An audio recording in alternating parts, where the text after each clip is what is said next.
Listo. Entonces, pues buenas tardes a todos de nuevo. Esta es la clase del día de hoy. El día de hoy vamos a tratar de ver dos temas. El primero es reanimación cardiopulmonar. Lo va a dar la doctora Jessica y después yo voy a complementar con algunos puntos, sobre todo con los aspectos de los equipos de respuesta rápida y algunos puntos en cuanto al diagnóstico y el tratamiento en los pacientes en paro. Y también vamos a abordar el tema de respuesta metabólica al trauma, ¿sale? Sería como el segundo tema el día de hoy. Pues entonces, le cedo la palabra a la doctora Jessica. Gracias. Pues buenas tardes a todos otra vez. Vamos a hablar hoy sobre la reanimación cardiopulmonar, que como todos sabemos, pues es un tema de todos los días, ¿no? Para los urgenciólogos y los residentes de urgencias. Y por tanto, pues deberíamos de ser los expertos en este tema. Entonces, pues vamos a hablar de algunas cosas, de algunos temas que esperamos que sean de su agrado y de novedad, y recordar lo que hacemos todos los días. Sigue, por favor, la agenda de esta clase va a ser algunas definiciones importantes sobre la reanimación. Gracias. La historia de la reanimación cardiopulmonar, la fisiología per se de la reanimación, algunas actualidades, vamos a repasar también los más recientes algoritmos, vamos a hablar sobre los cuidados posparo y vamos a tener algunas conclusiones. Entonces, como objetivos, vamos a conocer la definición o las definiciones importantes dentro de la reanimación, algunos antecedentes, la fisiología. Nos vamos a actualizar sobre las últimas recomendaciones de la Asociación Americana del Corazón, a recordar o familiarizarnos con los algoritmos, actualizarnos en los cuidados posparo y el más importante objetivo de esta clase pues será sentar las bases para una reanimación de calidad, que es lo que hacemos todos los días en nuestra sala de urgencias. Bueno, entonces vamos a iniciar con la definición de paro cardiorrespiratorio. Valeria, ¿qué es el paro cardiorrespiratorio?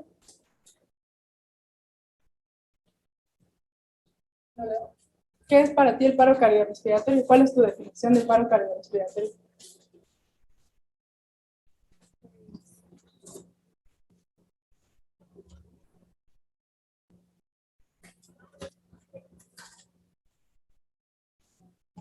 ¿No? Moisés, ¿qué es el paro cardiorrespiratorio? Pues, se me hace como una hipoperfusión a nivel sistémico, principalmente pues, a nivel de órganos principales como el cerebro, el riñón y el corazón, que permiten pues, una vitalidad. Okay. Algo muy importante, decías tú, el corazón y la ventilación, ¿no? Entonces, sabemos que son dos sistemas que están de la mano y que pues hay una disfunción en ellos cuando hablamos del paro cardiorrespiratorio y por lo tanto esto afecta a otros órganos que tienen un umbral o que se ven más severamente afectados a la hipoxia. ¿Cuáles son los órganos más sensibles a la hipoxia, Mariana? Cerebro. Ok, ¿cuál es el tiempo de isquemia en el cerebro? ¿Cuánto? Menos de una hora, sí, mucho menos de una hora, claro. Mire, ¿cuál otra parte del cerebro? Ok. Lalo, ¿cuál otro? Ok, ¿cuánto tiempo de isquemia para el corazón? 6 horas. ¿6 horas? O sea, que el corazón puede tardar en morir 6 horas y no le llega sangre. O Salud. lo mismo para el cerebro. O sea,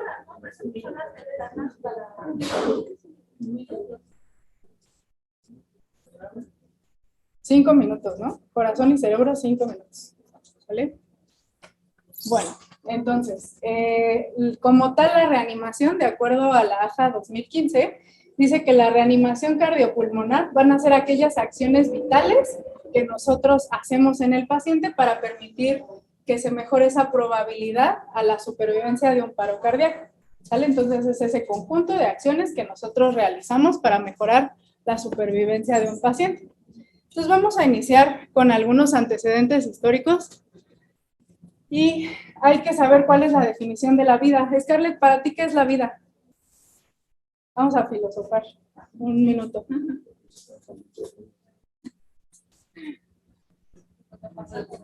Lo que pasamos todos los días. Ok, en el transcurso del tiempo. Diana, ¿para ti qué es la vida? Para mí la vida es...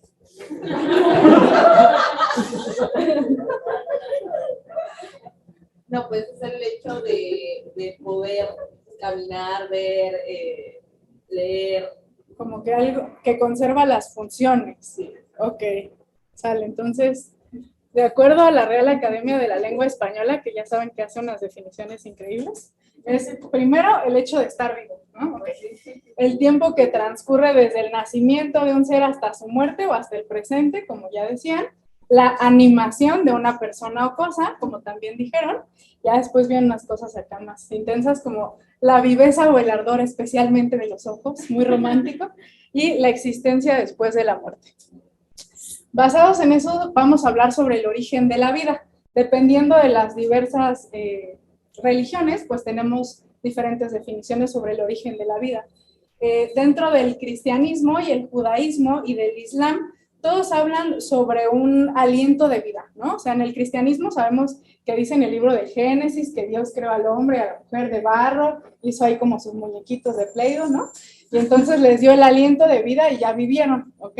Entonces eso en el Islam se conoce como el Ruh, y en el budismo se llama el viento de Rufatau, y en el hinduismo se conoce como el de Shamanesha, dependiendo de la religión, pues más o menos todos se enfocan en que el origen de la vida se dio por medio de un aliento, de un soplo, ¿no? ¿Cuándo tenemos nosotros evidencia de la primera reanimación cardiopulmonar en la historia? La primera evidencia está en la Biblia, en el libro de Reyes. Hablan sobre el profeta Eliseo, que pues era ahí un profeta que vivió más o menos entre el año 850 a 800 antes de Cristo, que él hablaba pues sobre esta vida después de la muerte, y que pues por ahí se encontró a un hombrecillo que estaba enfermo, le pidieron que fuera a visitarlo y que lo curara, y lo describe como que puso su cuerpo sobre el cuerpo del enfermo y de boca a boca le dio el aliento de vida y lo revivió, que es como la forma más primitiva y históricamente que tenemos nosotros documentada de algo lo más similar a la reanimación cardiopulmonar. Bueno, y en México, ¿ustedes creen que en México haya habido reanimación cardiopulmonar? Mireya, ¿cómo te imaginas la reanimación cardiopulmonar en México? Sádica. Sádica, así como que les brincaban encima o algo así bien loco. Bueno, vamos a ver. Sí hay evidencia de esto. Hay un documento ahí que se llama Terapeutas Mayas, del ritual de los Bacabes hasta el presente.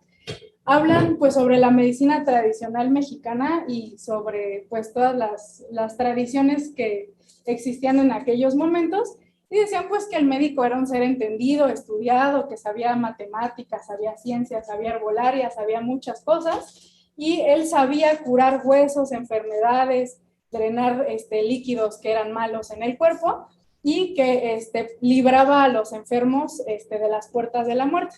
La parte más interesante dice sobre la contraparte femenina, porque sabemos que también eran medios misóginos, ¿no? O sea, el sacerdote era hombre y la mujer quedaba como relegada a un segundo plano. Sin embargo, en el plano de la medicina sí se contempla la figura femenina, como las sacerdotisas, como las parteras, ¿no? Y entonces aquí dice que la mujer tenía una experiencia particular sobre los secretos de la medicina y que ellas tenían esa habilidad específica en el arte curativo de casi devolver a los pacientes de la muerte a la vida, ¿no? Entonces no está como bien detallado cuál era el rito de reanimación, pero lo vamos a investigar y después se los platicaremos. Vamos a hablar sobre otros formas o estilos de RCP, hablando sobre lo que decía ahorita Mireya, que es algo muy sádico. Bueno, en Egipto y Europa se utilizó entre el año 1650 al 1770 la RCP inversa, así como lo están viendo. Un paciente que no contestaba, que pues no estaba ahí con pérdida del estado de alerta, ¿no? Entonces lo colgaban así de cabeza y lo sacudían hasta que regresara al estado de alerta, ¿no? Estímulos externos. Por ahí había un video hace un tiempo, que seguro lo vieron, que están como en un mercado como en Taiwán o un rollo así, y un tipo le brinca encima a otro y demás, ¿no? Pues tipo así, hagan de cuenta. También habían otros intentos de ventilación. La ventilación también fue evolucionando hasta hacer lo que hacemos hoy nosotros todos los días. Uno de esos intentos fue el uso del fuelle, el que usaban para las chimeneas. Por medio de un fuelle buscaban también ventilar a los pacientes. También dentro de las creencias y de la evolución del tiempo, pues hemos visto que cuando una persona no tiene signos vitales y no hay circulación y no hay ventilación, pues también pierde temperatura. Entonces, pues ellos pensaban que si recalentábamos al paciente podíamos volverlo a la vida. Entonces, un método también conocido allá en Holanda, cerca del 1700, era el método de fumigación, que ellos quemaban unas onzas de tabaco y por medio de una manguera o de una sonda que se insertaban en el recto del paciente, le echaban el humo del tabaco con la intención de recalentarlo y reanimarlo. Y fue un método muy usado para la recuperación de las personas ahogadas por la hipotermia. Eso entre muchos otros ahí métodos raros, ¿no? El del barril, el del caballo. Van a encontrar muchas cosas curiosas ahí en la literatura. La primera reanimación ya de la historia, digamos, moderna documentada fue en Inglaterra por este doctor William Hoss, que pues salvó aparentemente a una persona ahogada y que le dio respiración boca a boca y consiguió pues reanimar al paciente, ¿no? Y pues hay mucho que hablar sobre la historia, no es la finalidad de la clase, pero pues está interesante. Ponemos ahí como un pequeño resumen sobre cuál fue la evolución de la historia dentro de la reanimación cardiopulmonar. Y de su lado derecho van a ver una fotografía icónica, padrísima. Ven ahí a varios personajes, ¿no? Entonces ven, por ejemplo, a este hombre que se llamaba James Youth. James Youth era un cirujano cardiotorácico que se entrenó en la guerra y él estaba haciendo disecciones en un laboratorio X en su universidad y unas puertas, digamos, al lado de su laboratorio había otro doctor que era Knickerbocker, el que está en la parte de abajo. Su maestro estaba haciendo algunos experimentos sobre la electricidad y la conducción eléctrica en el cuerpo. Entonces resulta que un día estaban ahí operando un perro y se les cae en paro el perro. Entonces Knickerbocker fue el de la idea así de, pues traigan la batería esta para darle electricidad al perro y igual lo reanimamos, ¿no? Porque era como parte del protocolo. Entonces resulta que traen esta cosa de los toques, le dan un toque al perro y lo reaniman. Entonces Youth se entera y empieza a trabajar con Knickerbocker sobre la fisiología cardiovascular y cómo va funcionando la electricidad dentro de la conducción y las fibras cardíacas. También existía otro ilustre que fue Peter Safar, anestesiólogo, que él pues lo suyo era trabajar sobre la vía aérea, cómo ventilar mejor a los pacientes, cómo hacerlo más fácil para el aprendizaje de los estudiantes, etcétera. Entonces, él contactó a un amigo de sus papás, que es Laerdal. Laerdal era un juguetero holandés. Pues le dice, oye, pues estaría más fácil si tú creas como un juguete grandote de una vía aérea, donde pueda yo, por ejemplo, con mis estudiantes, enseñarles cómo intubar a los pacientes y cómo ventilarlos. Pues ahí diseñate algo. Entonces, Laerdal después terminó diseñando los maniquís que ahora usamos para nuestras prácticas de reanimación y para el ACLS, etcétera, ¿no? Y Sol era otro cirujano cardiotorácico que trabajó junto con Youth y con Knickerbocker para desarrollar también los desfibriladores que ocupamos en todos los días. De hecho, pues si ustedes se fijan, hay muchos monitores y desfibriladores de la marca Sol. Entonces, para que se den cuenta cómo todas las grandes mentes siempre andan juntas, ¿no? Entonces, ahí es como toda la historia en una sola fotografía. Bueno, vamos a hablar sobre la fisiología de la reanimación cardiopulmonar. Andrea, ¿tú cómo crees que funciona la reanimación cardiopulmonar? ¿Cómo funciona la reanimación?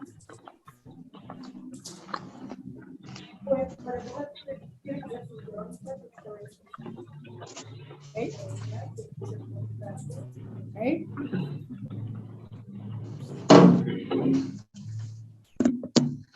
Bastante con un ritmo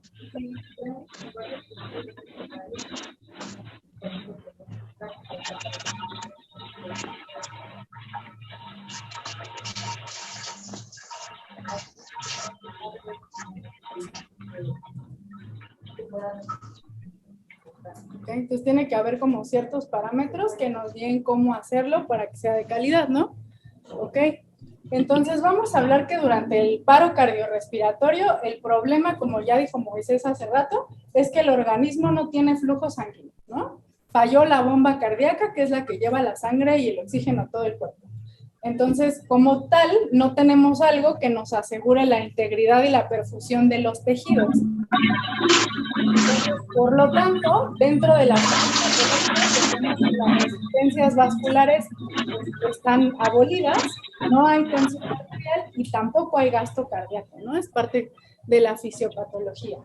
Entonces, lo que nosotros hacemos con la reanimación es generar un flujo circulatorio para permitir ese aporte de oxígeno a los tejidos y por lo tanto, pues que haya perfusión, sobre todo dijimos cerebro y corazón, que son los más sensibles a la isquemia, ¿no? Y esto también nos va a permitir tener esa perfusión coronaria mínima para ver si es posible que el paciente tenga un retorno a la circulación espontánea, siempre y cuando estemos pensando también a la par en la causa que provocó el paro. Yo creo que todos, cuando hemos estado de guardia, estamos ahí reanimando y en algún momento empezamos a pensar, ¿por qué se paró? ¿Qué tenía? ¿Por qué venía? ¿No? Entonces recuerden que no es nada más tener una reanimación excelente, si no tratamos de revertir la causa del paro, pues podemos estar ahí dándole y no lo vamos a resolver, ¿no? Entonces, para esto hay unas teorías muy importantes, que es la bomba cardíaca y la bomba torácica. Ahorita vamos a hablar sobre ello. Y bueno, sabemos que aquí a mayor tiempo que pasamos sin reanimación, pues eso le cuesta corazón y cerebro al paciente y por lo tanto genera un pronóstico más pobre, ¿ok? Entonces, vamos a ver, Stephanie, platícanos qué entiendes en esta gráfica de barras que encuentras acá del lado izquierdo.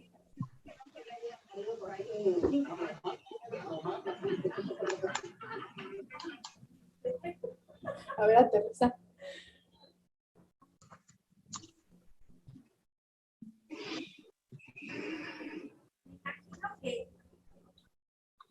La cantidad de personas que salen, el porcentaje de personas que resucitan de un paro cardiorrespiratorio. Ajá. Y en las el tiempo que se tarda en reanimarse. No tanto. A ver, a Quetzalí. Explícanos, ayúdale a Stephanie con la gráfica de barras. Tenemos resucitados en porcentaje contra la presión de perfusión coronaria en milímetros de mercurio. Pues que está, bueno, lo que yo entiendo en esa gráfica es que dependiendo de la presión de perfusión coronaria van a ser la cantidad de pacientes que salen a un paro. Pero esto es muy específico. Exacto. O sea, porque, por ejemplo, ahí, a lo que yo entiendo, es que en el caso donde se usó de 15 a 20 milímetros de mercurio de presión, de 23 pacientes salieron 10. Y en el caso de donde fueron de 21 a 25, de 7 pacientes salieron 5, que sería un porcentaje mucho más alto. Ok. Entonces hablábamos a lo que decía Andrea, ¿no? Hay que tener bien establecido a qué ritmo, qué tanta presión queremos generar para favorecer esa perfusión coronaria y que entonces la sobrevida del paciente sea mejor. Horacio, en la gráfica del lado derecho, ¿qué nos puedes explicar al respecto? Dice compresiones cardíacas durante paro cardiorrespiratorio. Abajo la línea basal de las X dice 0 milímetros de mercurio. La línea que está a la mitad te marca 125 milímetros de mercurio. Y sobre tu lado derecho en el eje de las Y tienes marcada presión sistólica y diastólica aórtica. Bueno, ahí desde nosotros tenemos que tener unas compresiones efectivas. Se tiene que tener una presión sistólica adecuada para mejorar la perfusión. Okay. Y esa gráfica nos habla de que a lo mejor presión sistólica, pues, y una compresión efectiva, mejor el resultado. Ok, ¿ustedes creen que a la primera compresión que le damos al paciente ya estamos perfundiendo así chido todo su organismo? No, necesitamos un tiempo, ¿no? Necesitamos un tiempo para llegar como a una meseta donde se genere una presión de perfusión adecuada. Y cuando dejas de reanimar, ¿qué pasa con esa presión? Se cae. Por eso te dice que tienes ¿cuántos segundos entre que cambias de reanimación entre cada 2 minutos? Hasta 10 segundos, ¿no? En lo que checas el pulso y vemos el monitor y no sé qué, como para permitir que esa curva no sea tan difícil volver a levantarla y tener una adecuada presión de perfusión coronaria. Bueno, Entonces, aquí volviendo a la teoría de las bombas, la teoría de la bomba cardíaca dice que esto funciona meramente porque nosotros exprimimos simple y llanamente el corazón contra la columna. Entonces, cuando estás reanimando y te dice tu adscrito, tu adscrita, deja que se reexpanda el pecho. ¿Para qué dejamos que se reexpanda el pecho? Para que vuelva a llenar, ¿no? Así, tal cual. Entonces, eso es como funciona a través de la bomba cardíaca, ¿no? Nosotros permitimos ese llenado y vaciamos nosotros con las compresiones el corazón de sangre para permitir ese flujo. Y la teoría de la bomba torácica dice que esto nosotros lo generamos, pero al hacer un cambio de presiones en el tórax, no, a lo mejor no directamente sobre el corazón, pero sí generamos cierto cambio de presiones que va a favorecer el flujo unilateral, digamos, de la sangre, para igualmente favorecer esta perfusión. Bueno, aquí es donde me va a ayudar más el doctor, porque está medio complicado este tema. Si ustedes recuerdan, el corazón trabaja como un sin sitio, es decir, todas las células, a pesar de que cada una es individual, funcionan como un todo, ¿no? Entonces hemos visto hasta en las películas y en las series cómo se ve que se contrae el corazón o que le dan así electroshock cuando está así de cirugía al corazón abierto, ¿no? Y que le dan así el toque y se contrae todo el corazón, ¿no? Entonces trabaja todo junto. Sin embargo, pues tiene específicamente todo su sistema eléctrico que conduce pues, de acuerdo a lo normal y a lo que todos anatómicamente conocemos. Entonces, aquí la desfibrilación funciona porque genera un cambio de voltaje y esa despolarización celular para permitir que esa descarga eléctrica corra de la forma en la que nosotros esperamos, como el cableado, digamos, está ya puesto en el corazón, para permitir que esa descarga eléctrica sea efectiva. Entonces, ese potencial eléctrico, que también está basado, como sabemos, en el intercambio de iones, pues favorece que se resete, digamos, la arritmia y que empiece el corazón nuevamente a sus contracciones normales o a un ritmo normal. Sí, ahí nada más complementándolo, lo que tú dices es correcto. Lo que buscamos con la terapia eléctrica, en concreto con la desfibrilación, es poner a todo el miocardio en periodo refractario absoluto, ¿vale? Para que si hay un foco arrítmico o un foco ectópico que esté generando la arritmia, este foco ya no conduzca, ¿vale? Se anule, no encuentre vías por donde conducir y de esa manera pues se extinga. Y al extinguirse la actividad arrítmica, entonces lo que se espera es que el nodo sinusal retoma el ritmo, ¿no? Entonces, como bien mencionó Jessie, es como un reseteo, ¿sí? Cancelamos toda la actividad eléctrica del corazón en un momento para que el nodo sinusal retome el ritmo. Ahora bien, puede retomarlo, sí, pero también puede no retomarlo, ¿no? Si ya hay daño avanzado o un daño suficiente para que el nodo sinusal no vuelva a activarse, nuestro objetivo al final de la desfibrilación es llevar al paciente a sistolia para que con las compresiones nosotros logremos que el corazón vuelva a latir, ¿vale? Porque si lo mantenemos con la arritmia, a pesar de que tenga buena perfusión, el corazón no va a volver a tomar un ritmo adecuado. Y si ya está en fibrilación ventricular, una taquicardia ventricular sin pulso, entonces eso te va a consumir oxígeno, te va a consumir energía cardíaca y por lo tanto va a haber más daño miocárdico, ¿no? Por eso es que los protocolos de RCP te dicen desfibrila en cuanto se pueda, ¿no? Y reinicia compresiones desde cero, para que de esa forma, al momento de que tú desfibriles, reinicies la perfusión miocárdica y reactives el sistema eléctrico normal del corazón. Entonces, esa sería como la justificación de la terapia, por eso funciona. Exacto. Algo así. También ahí, bueno, habría que mencionar algo importante, lo que es la teoría de la masa crítica. Regrésale tantito. Dice, en áreas que tienen gradientes de potencial eléctrico menores, sin embargo, no serán suficientemente grandes para sustentar la arritmia. Lo bueno, a grandes rasgos, ¿por qué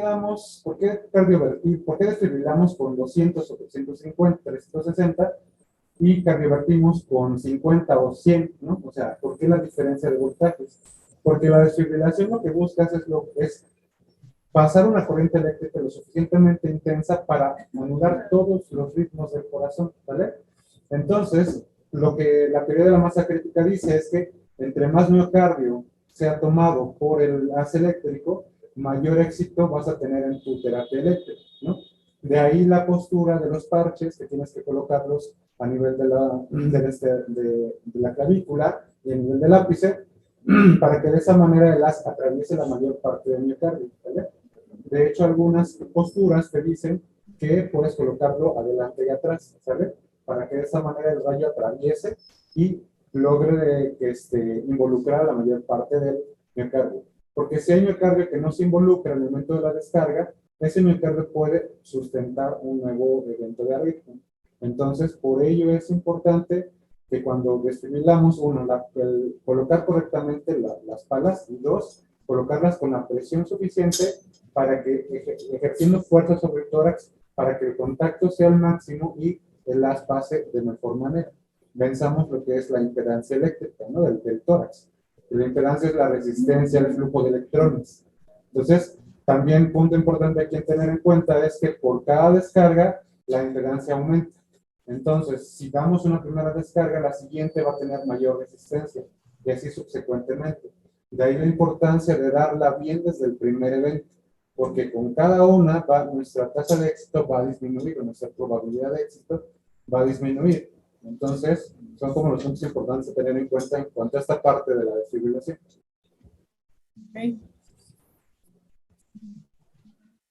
Bueno, entonces, en cuanto a las actualidades de la AJA, vamos a ver las principales recomendaciones: el inicio temprano de la reanimación, la administración temprana de la adrenalina, el debriefing con video, la medición continua de tensión arterial y dióxido de carbono al final de la expiración, el acceso intravenoso como vía preferida, la atención postparo con atención a la oxigenación, tensión arterial, intervención percutánea y la temperatura, la evaluación y apoyo de los pacientes para su recuperación integral y el paro cardíaco en el embarazo. Entonces, sobre la administración temprana de adrenalina, ¿me puedes ayudar a leer esa diapositiva, Moisés, por favor?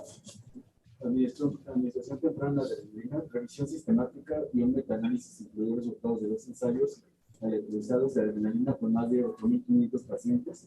Un paro cardíaco extrahospitalario demostró que la adrenalina aumentó en un retorno de circulación espontánea y la supervivencia. Entonces, si se fijan, es algo que nosotros ya hacemos aquí todos los días, ¿no? En cuanto cae en paro, ya las enfermeras hasta saben y ya están pasando la primera adrenalina, ¿no? Entonces, sí tiene evidencia, de acuerdo a las revisiones y los metaanálisis, que favorece el retorno a la circulación espontánea más rápido que si dejamos más tiempo sin pasar la adrenalina. Gracias. ¿Cuál es la función de la adrenalina? ¿Por qué damos adrenalina?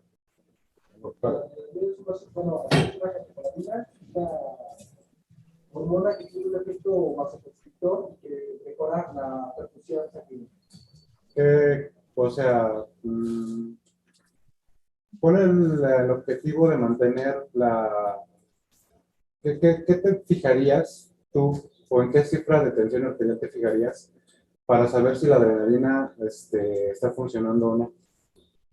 ¿En qué presión arterial? ¿En qué se encuentra? ¿La sistólica o la diastólica? En la diastólica, en la diastólica. Entonces, la función de la adrenalina es elevar la tensión arterial diastólica para que de esa manera logremos una presión de perfusión adecuada, ¿vale? Con la compresión torácica lo que nosotros estamos aportando es presión sistólica, ¿sale? Con cada compresión es la presión sistólica que nosotros estamos generando, pero la presión diastólica en las compresiones torácicas es de 0. Lo que buscamos con la adrenalina es que de este 0 se eleve hasta 40, que sería la meta ideal, ¿no? O sea, llevarla a 40 milímetros de mercurio. Ahí mandé algunos artículos en el Drive que mencionan la monitorización de la tensión arterial, ¿no? Y te dicen principalmente que tu meta de tensión arterial diastólica es 75 a 40, ¿no? Mantenerla con cada compresión con el uso temprano de adrenalina, precisamente, ¿no? Entonces, ese sería como un punto también a tomar en cuenta, a agregar, no sé, nuestra monitorización durante el paro, ¿no? Porque, bueno, pues, ¿qué pasa a hablar de monitorización o Eh, de la efectividad de las operaciones? sí, Ah, bueno, ahorita hablamos de eso entonces, ¿sabes? sí está adelante con el debriefing, creo. Bueno, entonces, por lo tanto, la administración temprana de adrenalina, ¿no? Acá pues dice algo similar, ¿no? También sobre algunos estudios que se hicieron donde encontraron que la asociación de la administración temprana de adrenalina y el retorno en pacientes con ritmos no desfibrilables pues fueron mejores, ¿no? Entonces, por esa situación, aunque no universal, ¿no? Pero pues sí hay mejoría. Ok. ¿Me ayudas a leer esa, Mireya, por favor? Retroalimentación audiovisual en tiempo real. 2020 puede resultar razonable utilizar dispositivos de retroalimentación audiovisuales durante la RCP para la optimización en tiempo real del rendimiento de la RCP. Un TECA reciente informó un aumento del 25% en la supervivencia a la alta hospitalaria de PCLH con retroalimentación acústica y la profundidad de la expansión de frecuencias. Un estudio controlado aleatorizado al alta hospitalaria del paciente con parada cardiorrespiratoria intrahospitalaria, ¿no? Entonces, si nosotros tenemos lo que decía también Andrea, pues es que tenemos que tener alguna forma de cómo medirlo para saber que lo estamos haciendo de forma correcta, ¿no? Tiene que haber algún parámetro que nos diga no tan fuerte, no tan suave, ¿no? Entonces, pues sabemos que cuando estamos reanimando, a veces los adscritos o el R+ te corrigen, ¿no? No, más fuerte, más rápido, no tan rápido. Entonces, pues está esta opción de tener algunos dispositivos que favorecen que nuestra reanimación realmente sea de calidad y eso pues se ve reflejado en la supervivencia de los pacientes. Bueno, dentro de esto hay formas de monitorear la calidad de forma fisiológica. Nosotros aquí no tenemos estos juguetes, que deberíamos, ¿no? Que es un capnógrafo y capnómetro, que esto nos permite medir la cantidad de CO2 en la expiración o en la exhalación. Entonces, eso también nos sirve como pues un punto para poder monitorear qué tan adecuada es nuestra reanimación y qué tan efectiva está haciendo, ¿no? Por medio de un parámetro que es objetivo, que es medible y que es graficable y que es así meramente objetivo, ¿no? Entonces, idealmente, pues deberíamos de tener nosotros esto también para favorecer esas mediciones, ¿no? Entonces, se coloca ese dispositivo que lo ven ahí, es como un oxímetro, pero más chiquito, y se coloca en el tubo endotraqueal y lo va midiendo y te aparece ahí los numeritos y entonces ya con eso más o menos sabes qué tan buena o mala está haciendo tu reanimación y cómo mejorarla de forma objetiva y en tiempo real mientras estás reanimando, ¿no? Y volviendo ahorita a lo que platicaba un poco el doctor Avelar sobre la desfibrilación, en algún momento, pues alguien por ahí dijo, bueno, pues si un desfibrilador es bueno, pues dos han de ser mejor, ¿no? Entonces, ¿por qué no? Con 2 desfibriladores le damos 2 descargas para que la primera descarga sea súper fuerte y sea súper eficiente, ¿no? Como decía el doctor. Entonces, bueno, ya de acuerdo a la Asociación Europea del Corazón en el 2020, pues dice que no la recomienda, que no es realmente tan efectiva y que pues no hay evidencia que respalde que pongamos una doble desfibrilación para atender al paciente, ¿no? Con una y que se haga todo de acuerdo a lo que tiene ya suficiente evidencia que funciona, pues es más que suficiente, no hay que andar ahí dando de más. Bueno, ¿me puedes ayudar a leer esta, Scarlett, por favor? Se refiere al acceso IVE al intraóseo, una revisión sistemática de compara la administración IVE del medicamento en comparación con la intraósea, principalmente de toleración predictiva durante un paro cardíaco. En un estudio retrospectivo descubrió que la vía IVE se asoció con mejores resultados clínicos. Ok, entonces aquí nosotros también tenemos vías intraóseas, igual y no a todos les ha tocado verlo, sí las tenemos, pero pues se sigue recomendando mucho más la vía intravenosa, ¿no? Y pues creo que es de mucho más fácil acceso donde sea que estemos, ¿no? No en todos los lugares vamos a tener muchos de los materiales que aquí tenemos, entonces pues se sigue prefiriendo la vía intravenosa. Valeria, ¿me puedes leer empieza, por favor. Con pena. Sin bronca. Comadre.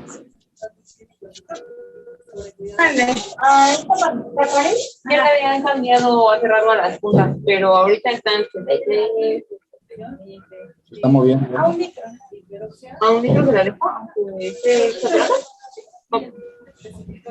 Un litro nada más. Ok, gracias. ¿Qué entendiste de esta diapositiva? Antes de que estaba RCP. para mantener ¿Qué le está dando? ciertas cifras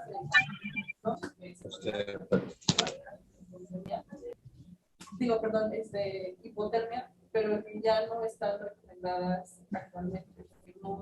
Se han hecho varios estudios comparativos, pues hay varios modelos y papel que comparan, o sea, los resultados que tienen los pacientes intrahospitalario o no, o sea, paro intrahospitalario o no hospitalario, y no hay diferencia significativa con las medidas.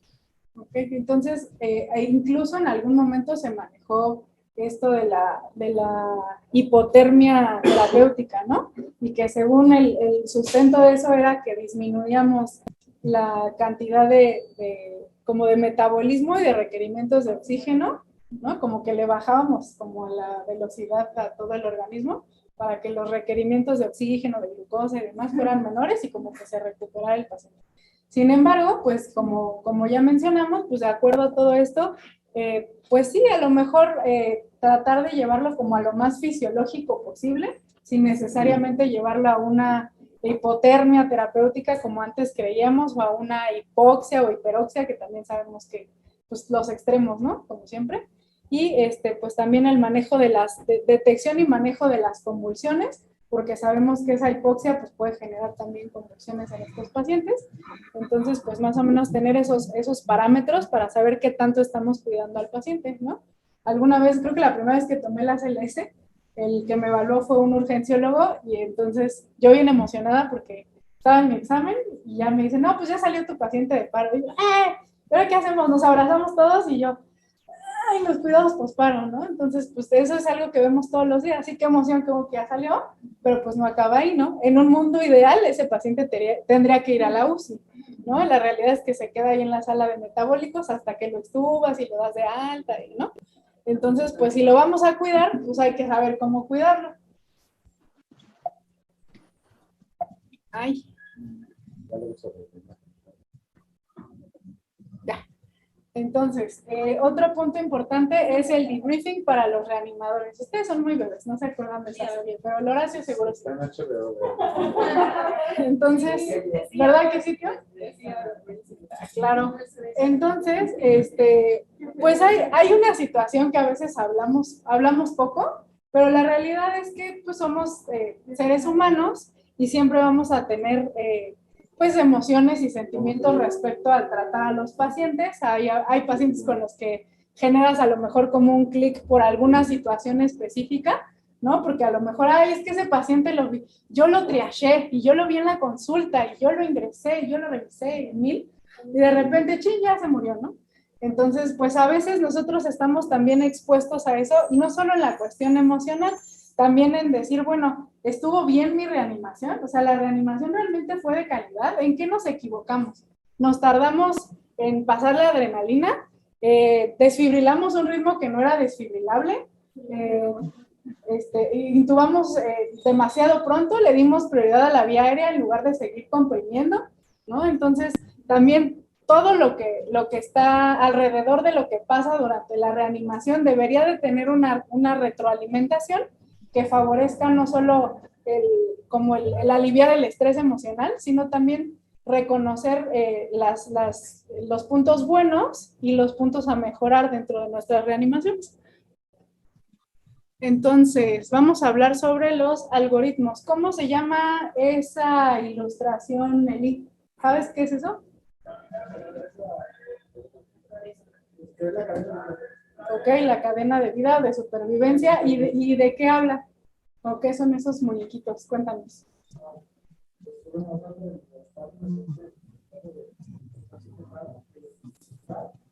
Identificar el paro. Ok. Ok.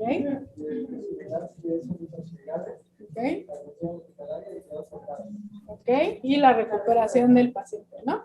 Entonces, siempre tener bien en mente que esa parte, pues, es sistemática para que no se nos olviden los pasos que hay que así casi cual receta de cocina, para que no se nos olviden que todo es importante. ¿Vale? Entonces, acá tenemos el primer algoritmo, que es muy importante, que es el de todos los días, y es como el más sencillo, entre comillas, ¿no? Iniciar la reanimación cardiopulmonar, y fíjense, ahí luego dice, administre oxígeno. Y se han dado cuenta que cuando el paciente cae en paro y corremos todos como pollos sin cabeza, no es de las primeras cosas que hacemos, es como corran, traigan el carrito, nos tardamos, ¿no? A veces en darle, aunque sea ese suplemento de oxígeno pasivo, digamos, nos tardamos. Entonces, recuerden que esta parte, en cuanto se identifica el paro, idealmente hay que darle oxígeno al paciente y luego conectar el monitor desfibrilador, que aquí pues sí lo tenemos todo el tiempo a la mano. Ahora, ¿el ritmo es desfibrilable o no es desfibrilable? ¿Cuáles son los ritmos no desfibrilables, Viri? Los no desfibrilables.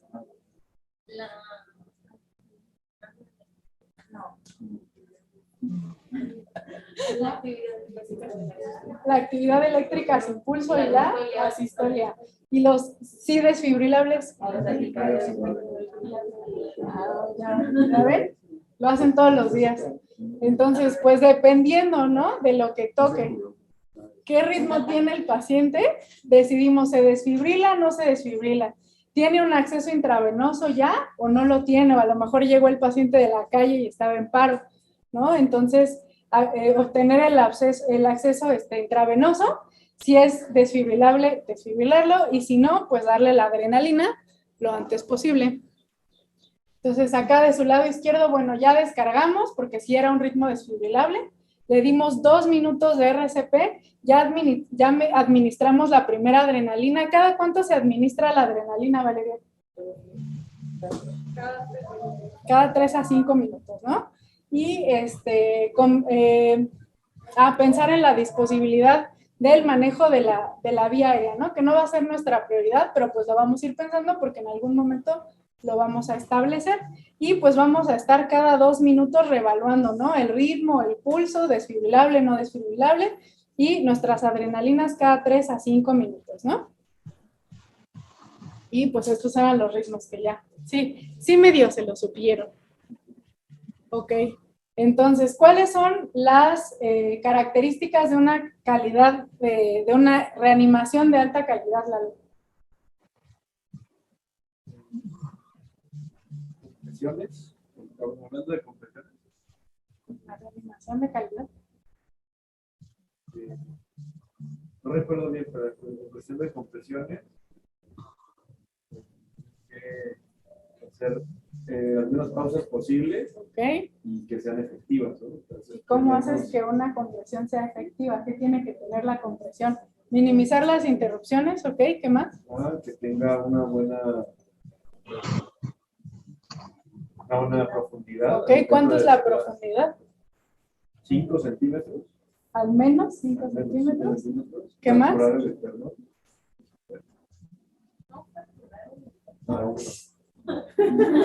Sí, y darle neumotórax para tener otra causa para el paro. Y el ritmo. El ritmo. ¿Cuánto es el ritmo?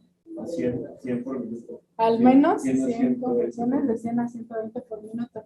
Ok, ahí estaba, ¿no? Comprima fuerte y rápido. Al menos 5 centímetros y rápido al menos entre 100 y 120 y permitir la expansión torácica completa, ¿no?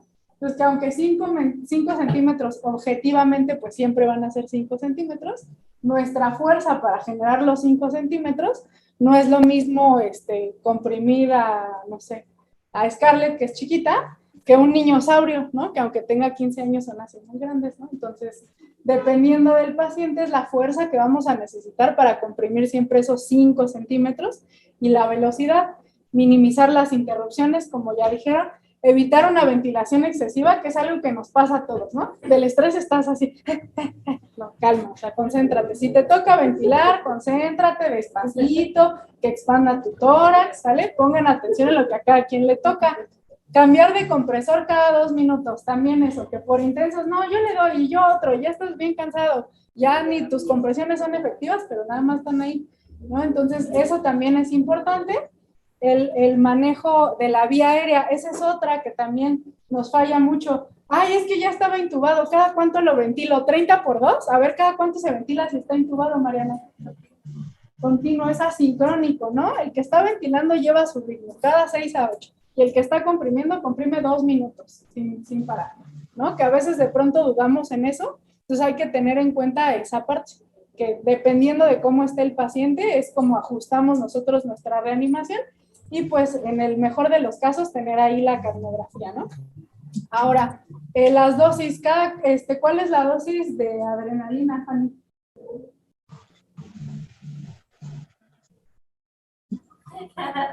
Dice 1 miligramo, cada 3 a 5 minutos es excelente. Sí dice ahí. Ok.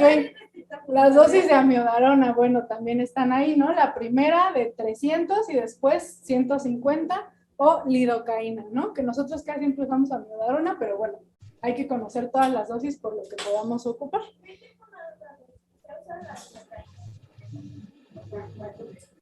Sí, cualquiera para anestesiar la de los frascos, pero solamente que no tenga epinefrina, exactamente. Sí, y ahí tu dosis, por ejemplo, si tienes frasco al 2%, tu paciente pesa 70 kilos, ¿cuántos mililitros le vas a decir que van a pasar? 70. Ajá. 35 mililitros. 35 miligramos, ¿no? Ajá. No, 35. ¿Cuánto es la dosis? De 1 a 1.5, ¿no? Pesa 70. Ajá. De 1 a 1.5. O sea, al 2%. Tu dosis por kilo es 70 miligramos, ¿no? Ajá. ¿Cuánto le vas a decir a enfermería de que le vas a pasar de mililitros? 3.5, exactamente. La solución de lidocaína al 1% viene en miligramos por mililitro, al 2% vienen 2 miligramos por mililitro, ¿vale? Entonces, si tu paciente pesa 70, o sea, eso tiene que ser, les pongo esto porque es un cálculo rápido, ¿vale? Si tú calculas el peso así a grosso modo del paciente, si lo tienes, pues lo tomas de ahí, pesa 86, tengo el 2%, le voy a dar 43, ¿no? 43 miligramos, 4.3 mililitros, ¿no? De lidocaína. Pues no, perdón, 83, le voy a dar 86 miligramos, te voy a dar 4.3 mililitros, ¿no? Así. Pero lo tienes que pensar en el momento, ¿no? Normalmente, o sea, en condiciones controladas te puedes dar el tiempo de hacer el cálculo, pero en un paciente en paro, pues sí tendrías que tener alguna estrategia para calcularlo de manera rápida y dar la indicación de manera precisa. Porque uno de los puntos importantes de las guías de RCP es el debriefing durante el evento y es la comunicación efectiva, ¿no? Tienes que ser claro en tus indicaciones, porque si tú le dices a una enfermera que le pases 80 miligramos de lidocaína y ella no tiene experiencia, pues entonces pues, no los vas a saber preparar, ¿no? Te va a preguntar cuánto le pasa. Entonces, en este contexto, sí es preferible decirles directamente, pásale 8 mililitros, pásale 4 mililitros, ¿no? O sea, para que la comunicación sea inmediata y el mensaje se reciba de manera rápida. Que se han visto que hay enfermeras que sí dicen, preparando tanto de adrenalina, pasando tanto, no sé qué, ¿no? Depende con quién estén, con los ya se la estoy pasando, ya se pasó. Ajá, exacto. ¿No? Sí, la sé. Ya se la puse. Yo ya se la pasé. Bueno, eso y pues el manejo avanzado, ¿no? De la vía aérea, las ventilaciones, como ya comentamos. Y otra parte que a veces se nos olvida o se nos dificulta un poco aprender es sobre la energía de descarga en la desfibrilación.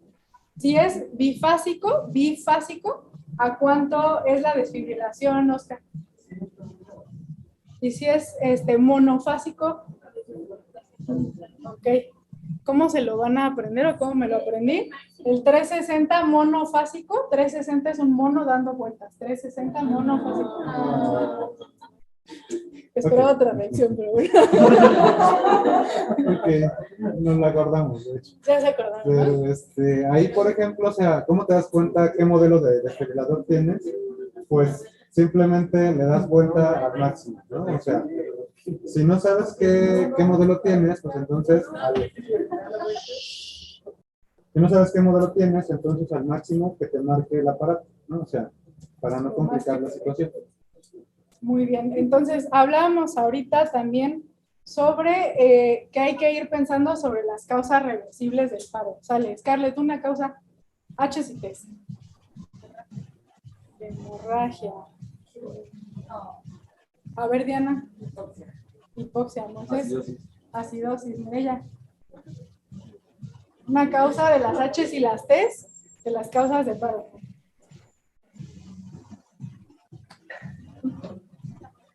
Tamponada. ¿Vale? Hemotórax.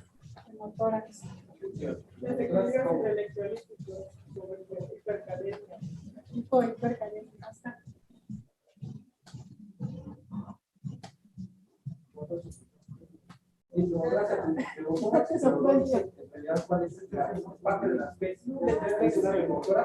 Neumotórax, atención. Ok, a ver, Fanny. Tóxicos, claro. ¿Trombosis de cuál? Embolia pulmonar, dijo Viri. Mariana. Hipotermia. Andy.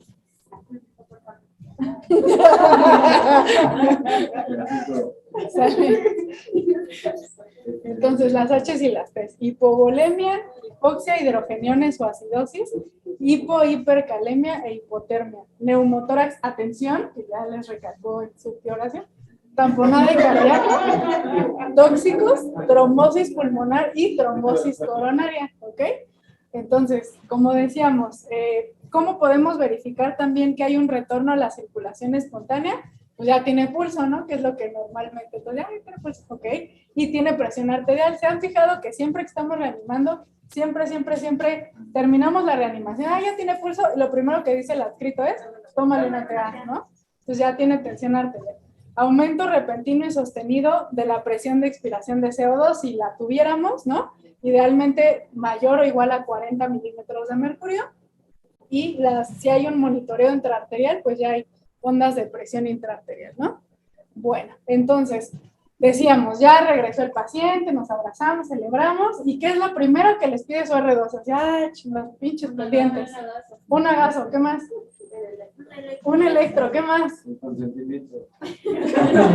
Consentimiento para el catéter. Ok. Sí han aprendido, ¿eh? Entonces, ¿qué dice acá? Maneje la vía aérea. Bueno, ya regresó y entonces lo primero es, vamos a intubarlo, ¿no? Entonces lo intubamos. Después de eso vamos a controlar los parámetros ventilatorios. Entonces les piden una gasometría para ver qué tan fundido quedó el fiambricillo. Y luego los parámetros hemodinámicos, le vamos a empezar a minas, no le vamos a empezar a minas, etcétera, ¿no? Y un electro de 12 derivaciones. Entonces ya vieron que todo está sustentado, ¿no? No más es vacunación. Entonces, pues todo esto pues está dentro del algoritmo de los cuidados postparto, ¿no? Considerar la intervención cardíaca en caso de que haya sido pues por una trombosis coronaria o un tamponade o si necesita pues otro tipo de intervenciones. Y acá pues ya muy telenovelesco, que yo la neta nunca lo he visto, que si el paciente despierta y sigue instrucciones, pues qué cool, ¿no? Y si no, pues manejo avanzado de la vía aérea, obtención de una tomografía cerebral, en algunos casos ahí en el primer mundo el electroencefalograma y otros tratamientos críticos, ¿no? Ahí sí, nada más nos falta eso y ya. Ahí ya nos abrazamos todos. Ahora sí. ¿No? Y el paciente también. El paciente también. Y el paciente aplaude. Excelente reanimador. Muy bien. Entonces, vamos a ver el de las sillas. Exacto. Fase inicial de la estabilización. A ver, Mariana. Sí, por favor. Fase inicial de estabilización. La reanimación continua durante la fase posterior a la reanimación. Al retorno, la respiración espontánea, sin embargo, sí se debe establecer una priorización y ya es fácil. Mantenga la vía aérea. Manejo de la vía aérea. Capnometría o capnografía para confirmar y monitorizar la colocación del flujo de trachea. Manejo de los parámetros ventilatorios, ajuste de la FIO2, la FIO2, el 92% a un 98%. Comience con 10 ventilaciones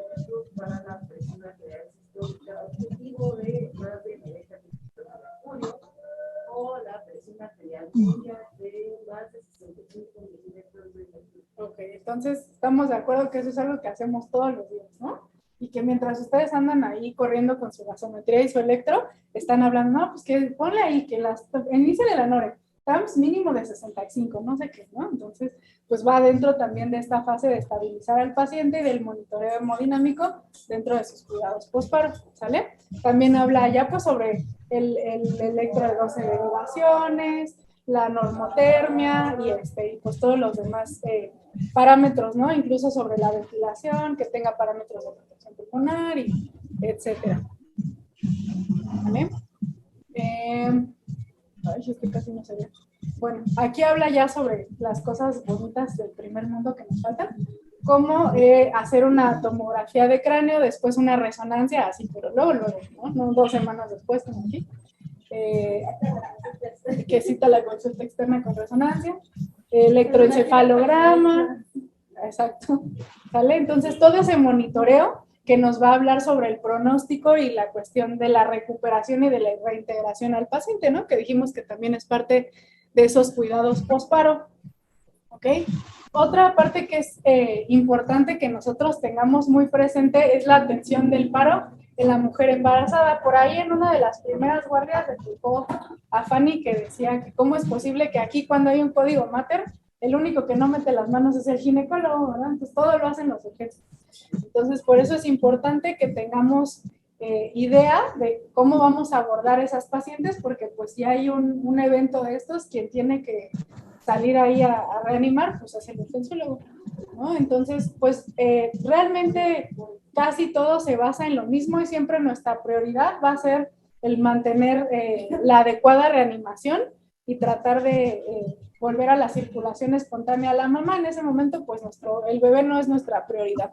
Nuestra prioridad va a ser la reanimación de calidad, centrada en la supervivencia materna, con todas las condiciones que ya hablamos de una reanimación de alta calidad y pues obviamente teniendo en cuenta que pues las compresiones van a ser quizás diferentes en el aspecto de que anatómicamente hay que tener en cuenta pues que hay un embarazo ahí que tan grande o que tan chiquito, ¿no? Nos va a permitir a lo mejor comprimir de forma diferente y que también pues el acceso a esa vía aérea seguramente no va a ser tan sencillo como el de cualquier otro mortal promedio, ¿no? Digamos que no esté embarazado.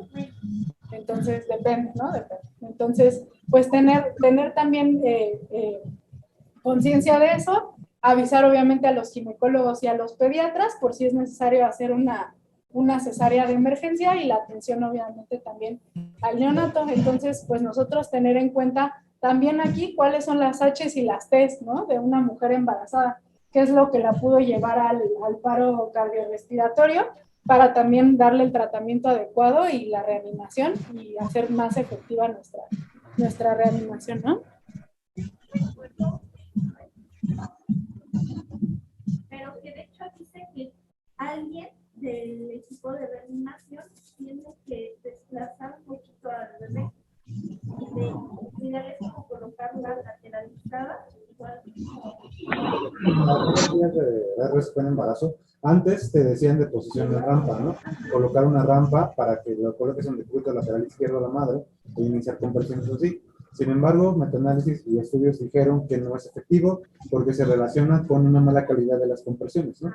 Que si tienes a tu paciente de lado, entonces dar compresiones se dificulta. Entonces, lo que ahorita recomiendan es que después de las 20 semanas de gestación o que el fondo uterino rebase la cicatrización umbilical, tienes que desplazar, a otra persona tiene que desplazar el útero a la izquierda, ¿sale? Entonces, mientras uno está comprimiendo, otra persona lo jala, se tracciona, ¿sí? Ya no se pone de lado, solamente se tracciona. ¿Y eso para qué lo haces? Pues es que por anatomía, cuando las pacientes están de junto, el bebé aplasta la vena cava. Exactamente. Entonces, comprime la vena cava, disminuye el retorno de la circulación, bueno, disminuye el retorno venoso al corazón y por lo tanto disminuye las posibilidades de una buena perfusión, ¿no? Entonces, punto importante en el tratamiento de las embarazadas es si el fondo uterino rebasa la cicatrización umbilical, traccionar el útero hacia la izquierda, ¿vale? Una pregunta, por ejemplo, ¿hay alguna cantidad de ciclos en específico para darle a las pacientes embarazadas para decidir hacer la cesárea? Yo Perimortem. La cesárea perimortem está indicada a los 5 minutos. 5 minutos de isquemia, ¿sale? Entonces, tu paciente, si es un paro cardiorrespiratorio presenciado en el hospital, a partir del que se presentó el paro, ahí empieza a correr el tiempo, ¿sale? Que se detecta 5 minutos. Tú a los 3 minutos tienes que ya haber decidido se va a hacer o no se va a hacer para que dentro de esos 2 minutos saques al niño, ¿vale? Entonces, ¿qué te da tiempo? Un ciclo de compresiones, ¿vale? En lo que lo identificas, inicias compresiones, reevalúas si ya retornó la circulación espontánea. En ese momento tú ya tienes que estar pensando si le vas a hacer o no la cesárea perimortem, ¿vale? Y ya en el segundo ciclo, al concluir el segundo ciclo, ya la tuviste que haber concluido o por lo menos ya empezado, ¿vale? Para mejorar la supervivencia del producto, ¿no? Pero también ahí, ¿en qué tiempo de gestación está indicada?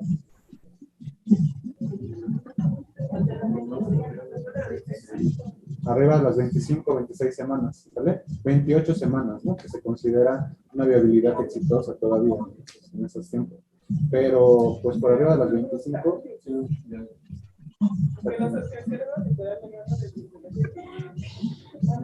Ahí sí se hace una laparotomía sobre línea media, ¿vale? No haces ningún otro acceso, no, abres línea media, disecas con tus tijeras o con lo que tengas y localizas el útero, cortas útero, haces, bueno, cortas ¿cómo se llama? La parte externa, disecas las fibras musculares, tracciones y sacas, ¿no?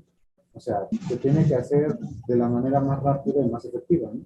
Para que tu vía de acceso sea eficiente y te permita sacarle de manera.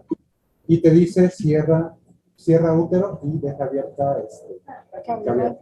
Aquí hay una controversia porque algunos dicen deja abierta cavidad, pero si dejas abierta cavidad, al momento de que das compresiones disminuye la efectividad, ¿vale? Porque es una fuga de presión.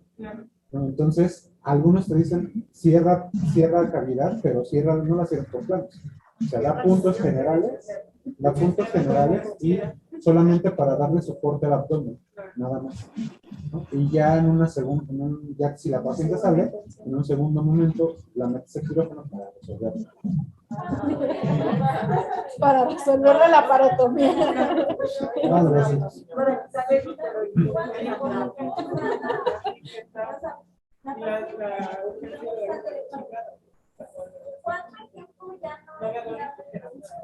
Después de los 5 minutos. Pero por eso tienes ese tiempo para decidir la cesárea perimortem. Es que el tiempo de isquemia placentaria es mucho, o sea, no lo va a tolerar. O sea, por eso es que si tienes hasta 5 minutos, si se llegan los 5 minutos, el bebé ya tiene que estar afuera. O sea, ¿está justificado que un hecho?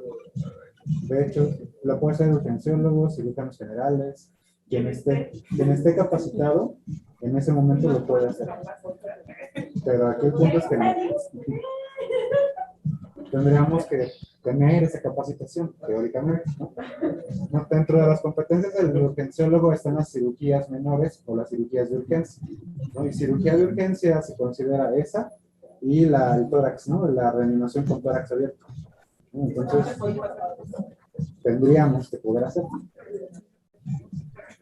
Pero, bueno, eso será en la siguiente sesión.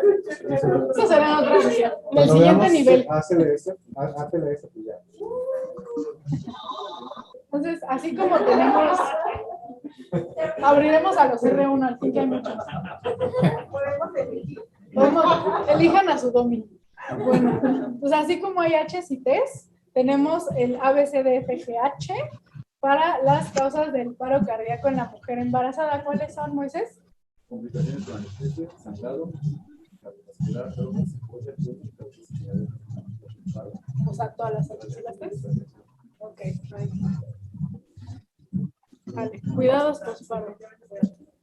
Entonces, en la última actualización del 2020, literal viene así como una checklist de lo que estamos haciendo, ¿no? En cuanto a los cuidados posparo, que es todo lo que ya platicamos, nada más es como tenerlo presente y tenerlo a la mano para pues ir viendo qué tanto estamos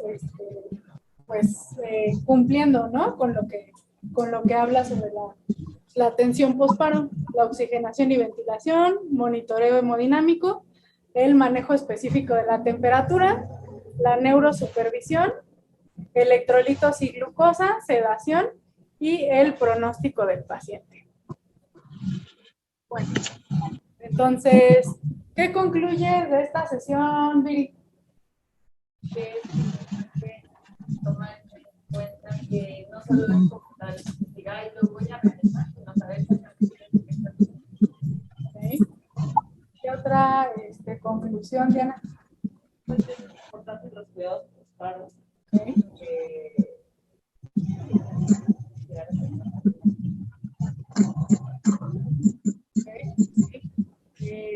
Scarlett.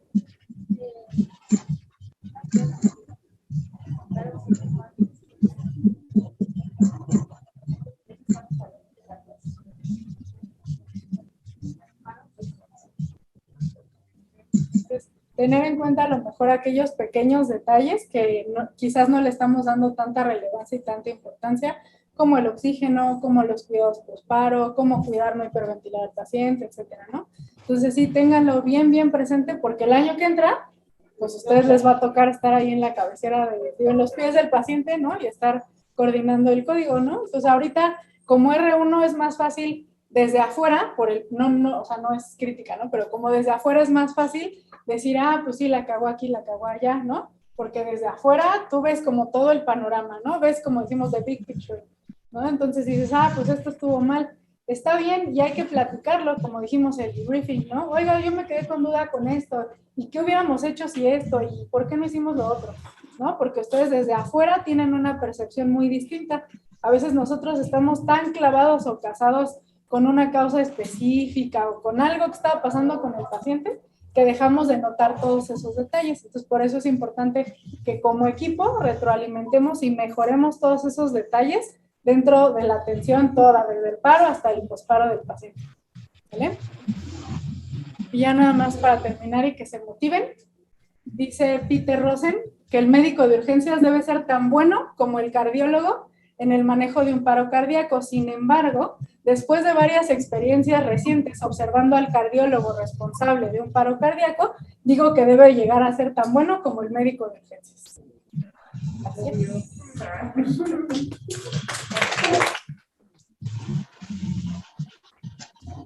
Pues, muy buena presentación, Jessica, te felicito, muy bien llevada, muy bien realizada. Nada más para complementar algunos puntos importantes, bueno, que se me hacen importantes como de revisar. Bueno, como bien les mencionó Jessica, o sea, las causas de paro siempre es importante tenerlas en la cabeza, ¿sale? Siempre es importante tenerlas y sobre todo identificarlas, ¿no? O sea, en el paciente que te llega. Entonces, aquí, en este punto, iba yo a hacer como un paréntesis en cuanto a relacionar cuáles eran las condiciones y cómo tratarlas, ¿no? Porque, por ejemplo, habla de tóxicos, pero tóxicos, o sea, ¿qué? O sea, ¿cuáles? Por simpaticomiméticos, por ejemplo, por antidepresivos tricíclicos, ¿no? O sea, depende también ahí el contexto, va a ser el tratamiento que le vas a dar, ¿no? O sea, no en todos hay antídotos y tienes que ver qué medidas vas a aplicarle, ¿no? Si es antidepresivos tricíclicos, pues ¿qué le vas a dar? Bicarbonato, ¿no? Por ejemplo. ¿Qué? Los sedantes, ¿no? O sea, ¿qué le vas a dar para revertir el efecto, ¿no?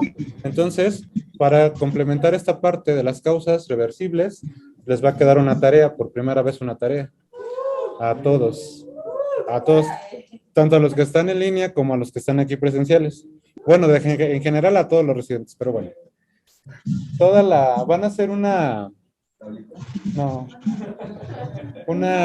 infografía sobre las causas de paro y relacionarlas con el tratamiento que se les debe de dar al paciente, ¿sale? Entonces, si es hipovolemia, ¿cómo detecto que hay hipovolemia? ¿No? O sea, llega un paciente de la calle, o sea, y en paro cardiorrespiratorio. ¿Cómo puedo sospechar que el paciente tiene hipovolemia? ¿Cómo puedo sospechar que el paro fue por hipoxia? ¿Cómo puedo sospechar que fue por hidrogeniones, hipocalemia, hipotermia, ¿no? Aquí pueden incluir contexto clínico, antecedentes de los pacientes y demás, y pues cuáles son las manifestaciones que se presentan. Y dos, relacionarlos con el ritmo que presentan, ¿sale? Entonces, la hipovolemia, por ejemplo, les puedo adelantar que se relaciona más con la sistolia, ¿no? Que con los ritmos, ritmos desfibrilables, ¿no? Y, por ejemplo, la isquemia coronaria, la trombosis coronaria se relaciona con arritmias, con fibrilación y taquicardia ventricular, ¿no? Entonces, también sería importante con qué ritmo se relacionan, ¿no? Entonces, para dentro de una semana, para que la manden, voy a abrir como un grupo en Classroom para que las puedan subir, ¿vale? Entonces se van a poder conectar ahí para la siguiente semana. Y segundo, otro punto que considero muy importante es la monitorización de las compresiones. Si bien podemos hacerla de manera empírica y subjetiva a través de decir, las estás dando bien, las estás dando mal, ¿no? Pero realmente si tú me dices, dame 5 centímetros de compresión, o sea, ¿qué voy a pedir? Voy a poner una regla y le voy a decir, a ver, de aquí a aquí tienes que bajar. O sea, es difícil ser objetivos en esa parte, ¿no? Entonces, una de las recomendaciones que nos han hecho últimamente es precisamente monitorizar las constantes vitales. La más estudiada es la PETCO, ¿no? O sea, la que mayor relación se tiene con el retorno a la circulación espontánea, pero sin embargo no lo tenemos aquí. ¿Qué podemos utilizar como subsidiario de eso? Pues el monitoreo con el monitor, ¿no? O sea, tensión arterial y presión de pulso serían puntos importantes a tomar en cuenta. Les mandé también un artículo ahí que dice la monitorización de la presión de pulso durante la RCP, ¿no? Para eso, para llevar a cabo eso, sí tienes que tener un catéter arterial colocado. Si tu paciente lo tiene, lo puedes monitorizar de esa manera. Sin embargo, si no lo tiene, pues lo puedes verificar a través de la onda de pulso, ¿no? O sea, si hay pulso en el oxímetro, entonces quiere decir que hay perfusión en el dedo, ¿no? O sea, porque ese pulso se genera por perfusión. Entonces, uno de los puntos importantes para saber si tus compresiones son efectivas es precisamente que genere pulso en el oxímetro. 2, muchas veces decimos, ay, tus compresiones son muy chafas porque no le estás dando el monitor, no se ve así que las rayas, ¿no? O sea, que estén así de arriba hacia abajo y quieren que atraviesen el monitor. Pues esa no se relaciona, de hecho, con una RCP de alta calidad, ¿no? O sea, el que provoque que el trazo no se relacione con que esté perfundiéndose, ¿no? ¿Por qué? Porque el trazo tiene otros condicionantes, como es la impedancia del tórax. Los movimientos que tú le das van a generar trazo, ¿no? Entonces, también ahí, si tú te guías por eso, pues entonces no es adecuado. Mejor monitoriza la tensión arterial, ¿no? O sea, de repente cuando estamos en el RCP, pues se infla el manguito, ¿no? Porque está programado. Entonces, pues de repente ves, ¿no? TA de 60-30, ¿no? Entonces, pues ahí vas, ¿no? O sea, mantener una TA diastólica por arriba de 35 sería lo ideal. Sin embargo, también, pues algunos artículos ahí te mencionan que la puedes mantener por arriba de 30 y también se relaciona con un retorno a la circulación exitosa, ¿no? Entonces, también la monitorización continua de la tensión arterial durante el evento te la puedes decir. Tienes un catéter arterial, la TA te la va a dar desde el principio, ¿no? Y tú vas a ir viendo cómo con cada compresión la TA se va a ir elevando, ¿no? Eso es lo importante en esta parte. ¿Quién fue? No fue Lupita, creo que me preguntó que en algún momento ella había leído que ya no se recomienda que sean asincrónicas, que sean sincrónicas las compresiones cuando el paciente está intubado. Qué malos son ellos. Pero bueno, en ese aspecto, o sea, la recomendación actual es que sí se den de manera sincrónica compresiones y ventilación si el paciente está intubado. Si no está intubado, sí está indicada la sincronía entre una y otra, pero eso tiene un sustento que es precisamente no disminuir la presión de perfusión, porque si detenemos las compresiones, la presión de perfusión se va a ir hasta el piso, ¿no? Entonces, nuestro objetivo con las compresiones, eso quiero que se les quede bien claro, es generar presión de perfusión, ¿vale? Nosotros estamos haciendo la función del corazón mientras el paciente está en paro. Por eso es importante que verifiques esas variables fisiológicas, ¿no? Presión de pulso, onda de pulso en el oxímetro, tensión arterial durante el evento de paro cardiorrespiratorio y no te guíes por el trazo, ¿sale? Que sería como lo ideal. El trazo solamente lo ves cuando dejas de dar compresiones y lo ves para ver si lo desfibrilas o no lo desfibrilas, ¿sale? Es para lo único que te sirve. No te sirve para monitorizar la calidad de estas.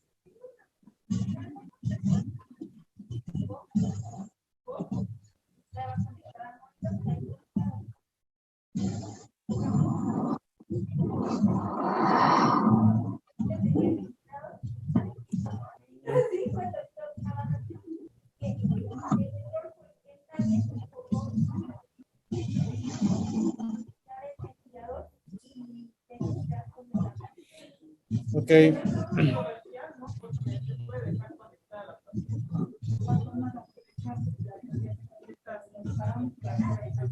Doc, perdón, una pregunta. ¿Puede ser a mano y ya la escaneo? ¿Mande? Ah. Creo que no están hablándonos a nosotros, ¿no? Sí. ¿Qué estabas comentando? Se me fue la onda. Ah, ya. Ah, sí, lo del ventilador, perdón. Lo del ventilador. Ah, sí. Ese punto es muy importante, sí es controversial, porque muchos te dicen que no puedes dejarlo conectado porque la presión que das con el ambú es distinta, ¿no? Sin embargo, algunos artículos sí te dicen que lo puedes dejar conectado, pero ¿cómo vas a programar tu ventilador para que asegures que la ventilación sea efectiva? ¿Cómo lo programaría? Lo inhalo. No, pues inhalo, no te va a saber decir esa parte. ¿Cuánto dejas de pedir? Si la elevas mucho, te va a comprometer la circulación.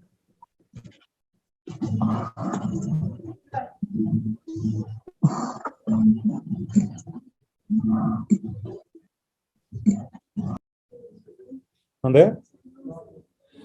Yo tampoco me lo sé, entonces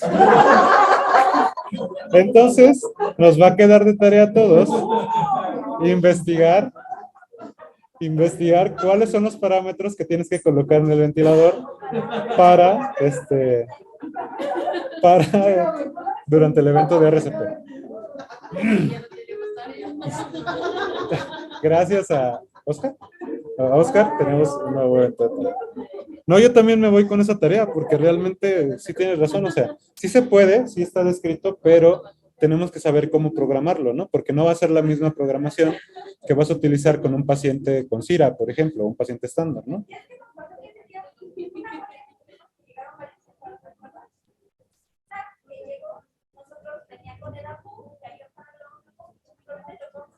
Cuando están dando las sucesiones, allá ven que caía justo al mismo tiempo que descomprimían el tórax, pues me quedaba bien chido. Pero justo, por ejemplo, cuando estaban dando la compresión, pues dije, te dije, hay que desconectarlo. No sé, dije, Sí, entonces sí puedes desconectarlo, o sea, si no hay ninguna contraindicación, lo desconectas y le das con el ambú, pero también se puede hacer con el ventilador, entonces vamos a investigar cómo se puede realizar, ¿no? Ajá. Creo que el PIB se dejaba en 0. Ah, creo que sí, pero no estoy seguro, por eso lo vamos a investigar, para que sea fidedigno. Ajá. Cuando estamos dando la reanimación, ¿hasta cuánto es lo máximo que vamos a dar de noche? No, de adrenalina. No, de adrenalina. No, las dosis que sean necesarias. No está descrito una dosis tope, ¿sale? Para la adrenalina en el paro cardiorrespiratorio. Entonces, le puedes dar durante todo el evento que te tardes, las dosis de adrenalina, cada 3 o 5 minutos. Sin embargo, aquí las últimas recomendaciones son que se las des con ese tiempo. Porque normalmente, ¿qué hacemos? Termina un ciclo, le pasas uno. Termina otro ciclo, le pasas otro, ¿no? Si tomamos el tiempo de 3 a 5, estarías dando una adrenalina por cada ciclo y medio, ¿no? O sea, que tendrías que espaciarlas un poco más. Exactamente. ¿Por qué? Porque la adrenalina se relaciona con isquemia, ¿no? Entonces... Justo eso quería mencionar, porque también hay que han estado en controversia, sobre todo con el uso de la adrenalina, y el que, ok, ya recuperé a mi paciente, y creo que no está comentando, ajá, ya recuperé a mi paciente, sí, lo recuperé muy chido, le pasamos adrenalina, pero resulta que mi paciente, ajá, ya tiene un infarto cerebral, ya no es clínicamente recuperable. Entonces, sí hay algunas nuevas investigaciones que incluso están viendo sobre, o sea, puedo dar vasopresina en lugar de una adrenalina y saben cómo. Y también sobre eso, hasta cuánto voy a dar de adrenalina, cuánto dar de adrenalina y cuánto considerar que mi paciente va a ser viable toda vez una vez que se lo Está vivo, pero ahora es un papel. Sí, como tal no está escrito eso, pero sí está recomendado que pues la des con los tiempos adecuados, ¿no? Porque sí se relaciona con daño el uso de adrenalina y como bien mencionas, la vasopresina estaba incluida de hecho antes en el algoritmo de RCP, sin embargo estudios la sacaron, ¿no? O sea, no, no se relacionaba con éxito la circulación, con retorno a la circulación. Sin embargo, sí se está volviendo a retomar por sus beneficios, ¿no? Incluso se llegó a ensayar dosis menores de adrenalina, no tanto las megadosis que estamos dando, ¿no? Pero, ajá. ¿Hay alguna cantidad de tiempo en específico, independientemente del pronóstico del paciente, por guías internacionales o esas cosas raras de bioética, del tiempo que tengamos que darle RCP al paciente? ¿Tiempo mínimo? No, Ajá, no. tiempo mínimo. O sea, no sé, no que yo recuerde que haya un tiempo mínimo, no, o sea, tiempo máximo, o sea, 12 minutos, ¿no? O sea, sería como lo máximo, 10, 12 minutos, dependiendo de la calidad de tus compresiones, ¿no? También. Pero tiempo mínimo no, o sea, no está descrito esa parte, ¿no? O sea, tú lo valoras conforme conforme el paciente al final, ¿no? Otra cosa que se me olvidaba mencionarles, el RCP es el único evento en el que los medicamentos se pasan en bolo, ¿sale? Amiodarona, por ejemplo, lo pasas en bolo, no lo pasas diluido, ni lo pasas para 10 minutos, no. Agarras los 300 y los pasas en un momento, ¿no? Diferente de las taquicardias, por favor, porque luego de repente, no, pues te dan la taquicardia, supraventricular, adrenalina, páselo así, no. Ahí lo tienes que pasar con tiempo, ¿sale? Y diluido para que de esa manera pues no haga el efecto, tengan efectos adversos, ¿no? Pero el paro es el único evento en el que puedes utilizar, en el que tienes que utilizar los medicamentos en bolo, ¿sale? Y aquí también sería conveniente como abrir como un debate, bueno, un punto que no tomamos en cuenta, si dentro de las causas de paro está la trombosis, ¿por qué no desfibrilamos, no? Hay estudios que dicen en qué pacientes y en qué pacientes no, ¿sale? Y con qué criterio se puede desfibrilar un paciente durante un paro cardiorrespiratorio, sobre todo si tienes la sospecha muy alta de que sea una TEP o un infarto, ¿no? Pero en siguientes clases podemos como retomar este tema, porque ese es un punto importante, ¿no? Que podríamos como discutir, ¿no? O sea, la desfibrilación durante el paro cardiorrespiratorio no se contraindica, de hecho hay indicaciones bien descritas para eso, ¿no? Y pues bueno, para continuar con la plática hoy, vamos a hablar un poco de esto, de los equipos de respuesta rápida. Entonces vamos a definir un poco qué es un equipo de respuesta rápida, qué es el código azul, determinar los componentes del equipo y los protocolos de aplicación, revisar las escalas usadas para reconocer el deterioro clínico y sobre todo definir deterioro clínico y discutir un protocolo para ser aplicado en el servicio. ¿No? Entonces, los equipos de respuesta rápida pues están compuestos por profesionales de la salud. Esto nos da a entender que no solamente son médicos, ¿sale? Y no siempre, o sea, no todos tienen que ser médicos, puede haber personal de enfermería, inhaloterapia, radiólogos, y esto nos da a entender también de que los equipos de respuesta rápida pueden estar en cualquier contexto, ¿no? O sea, tiene que haber equipos de respuesta rápida en el servicio de urgencias, en el servicio de radiología, en el servicio de quirófano, en el servicio de piso, en los pisos, ¿no? Entonces, cada uno de los servicios tiene que generar el equipo, determinarlo y darle las condiciones mediante las que va a trabajar, ¿no? Entonces, su objetivo es brindar atención a los pacientes hospitalizados identificados como de alto riesgo o que tengan riesgo de empeoramiento clínico, de acuerdo al pronóstico. Entonces, los objetivos, más que otra cosa de estos equipos, son preventivos, más que terapéuticos, ¿no? Sin embargo, bueno, en la práctica, que al final siempre terminan siendo terapéuticos. El objetivo es prevenir el paro cardiorrespiratorio, hacer una identificación temprana del deterioro clínico, intervenir eficazmente en los eventos de paro cardiorrespiratorio y con esto pues se busca reducir la mortalidad de esta patología. En este estudio, que es un metaanálisis y una revisión sistemática, en donde se estudió la efectividad de los equipos de respuesta rápida en la reducción de la mortalidad intrahospitalaria. Entonces, pues bueno, el estudio pues es una revisión sistemática, se planteó la pregunta de investigación primero, se hizo la búsqueda en las bases de datos, se encontraron 270 artículos, bueno, al final fueron 273 los que se incluyeron para un primer análisis, Después se desecharon las repeticiones, quedaron 17 y al final se tomaron como 15 nada más, ¿no? Con los criterios de inclusión y de exclusión y demás, ¿no? Pero al final, pues se determinó que sí disminuyen el riesgo, ¿no? El análisis de riesgo relativo del metaanálisis dice que pues disminuyen en un punto 85, ¿no? Pi con una P de 0.002, entonces pues sí se considera que el uso y la aplicación de esta terapéutica o de esta estrategia es beneficioso, ¿no?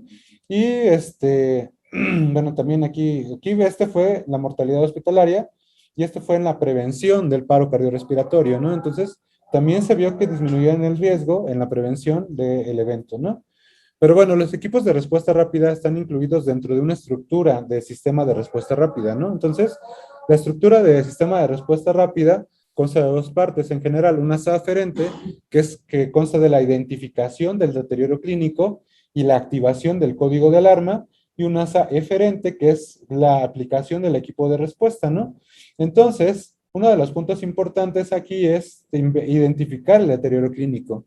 ¿Cómo podemos nosotros identificar que un paciente va a caer en paro? Ese sería como el punto importante a tener en cuenta en esta parte, ¿no?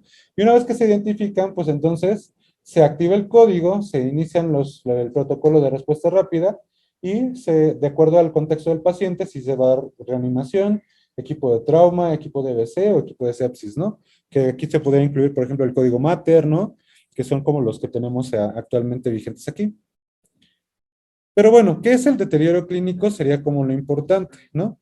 Algunos artículos, algo viejitos, por ahí del 2002, mencionaban algunas variables, ¿no? Como que la vía aérea está amenazada, los cambios en la frecuencia respiratoria, la frecuencia cardíaca, ¿no? La tensión arterial sistólica, sobre todo, la hipertensión sintomática, la agitación inexplicable, disminución imprevista del nivel de conciencia, las convulsiones, la reducción de la diuresis y la preocupación subjetiva del paciente también se tomaron en cuenta como elementos para identificar el deterioro, ¿no?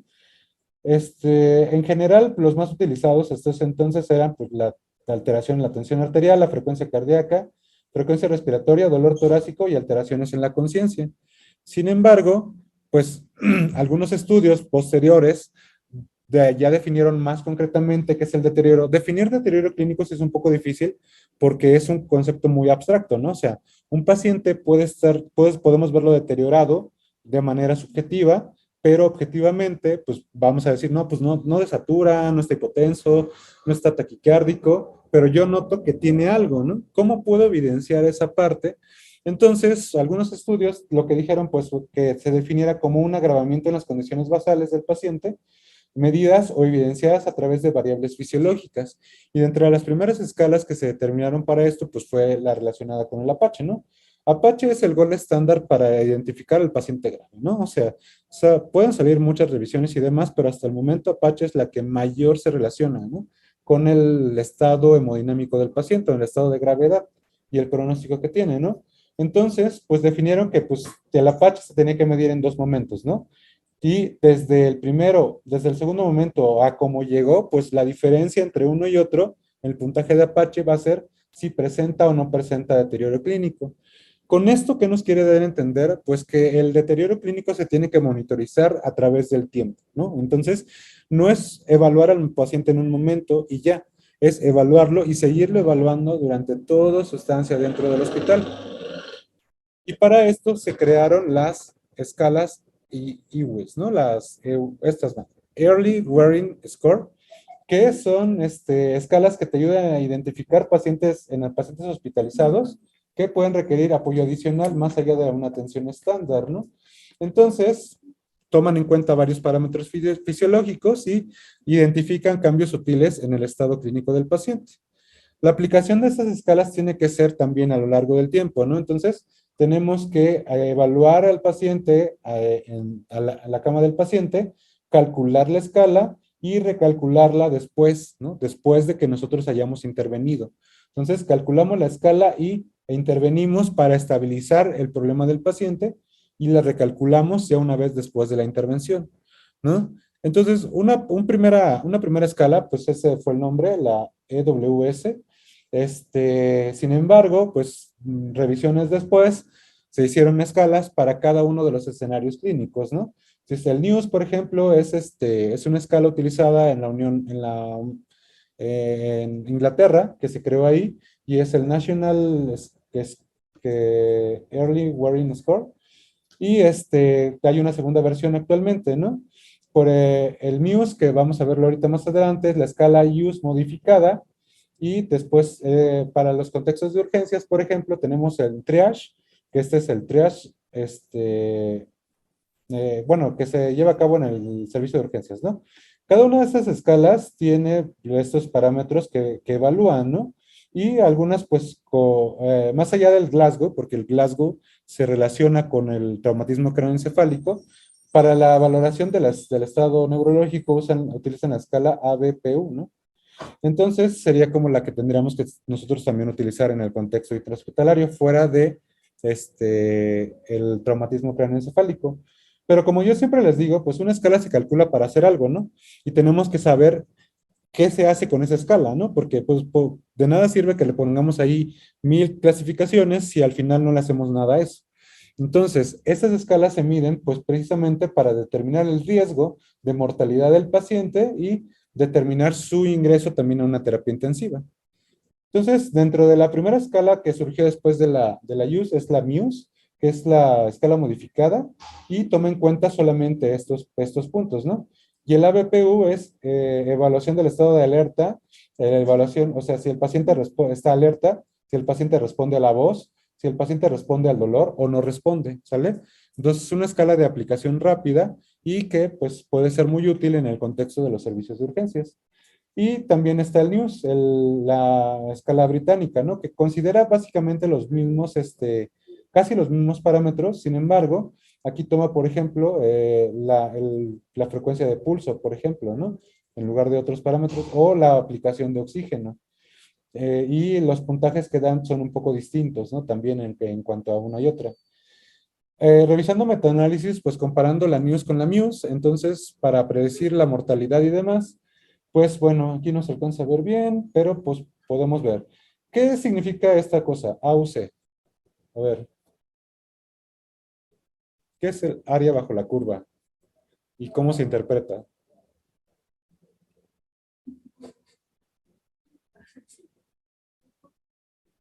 A ver aquí. Buscarlo.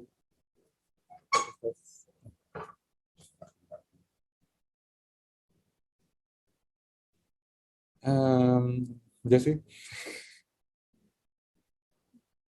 ¿Alguien allí en línea? ¿Qué es el área bajo la curva y para qué nos sirve en las escalas clínicas? Porque si yo les pongo esa gráfica y esa tabla, yo les preguntaría cuál me sirve y cuál no me sirve y para qué me sirve cada uno. Porque desde ahí lo pueden determinar.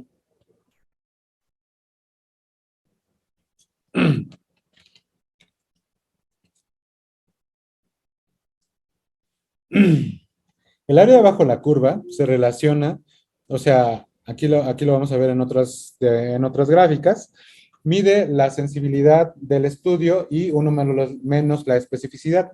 Es decir, te estadifica de un lado los pacientes que tienen la enfermedad y los grafica a través de sus puntajes.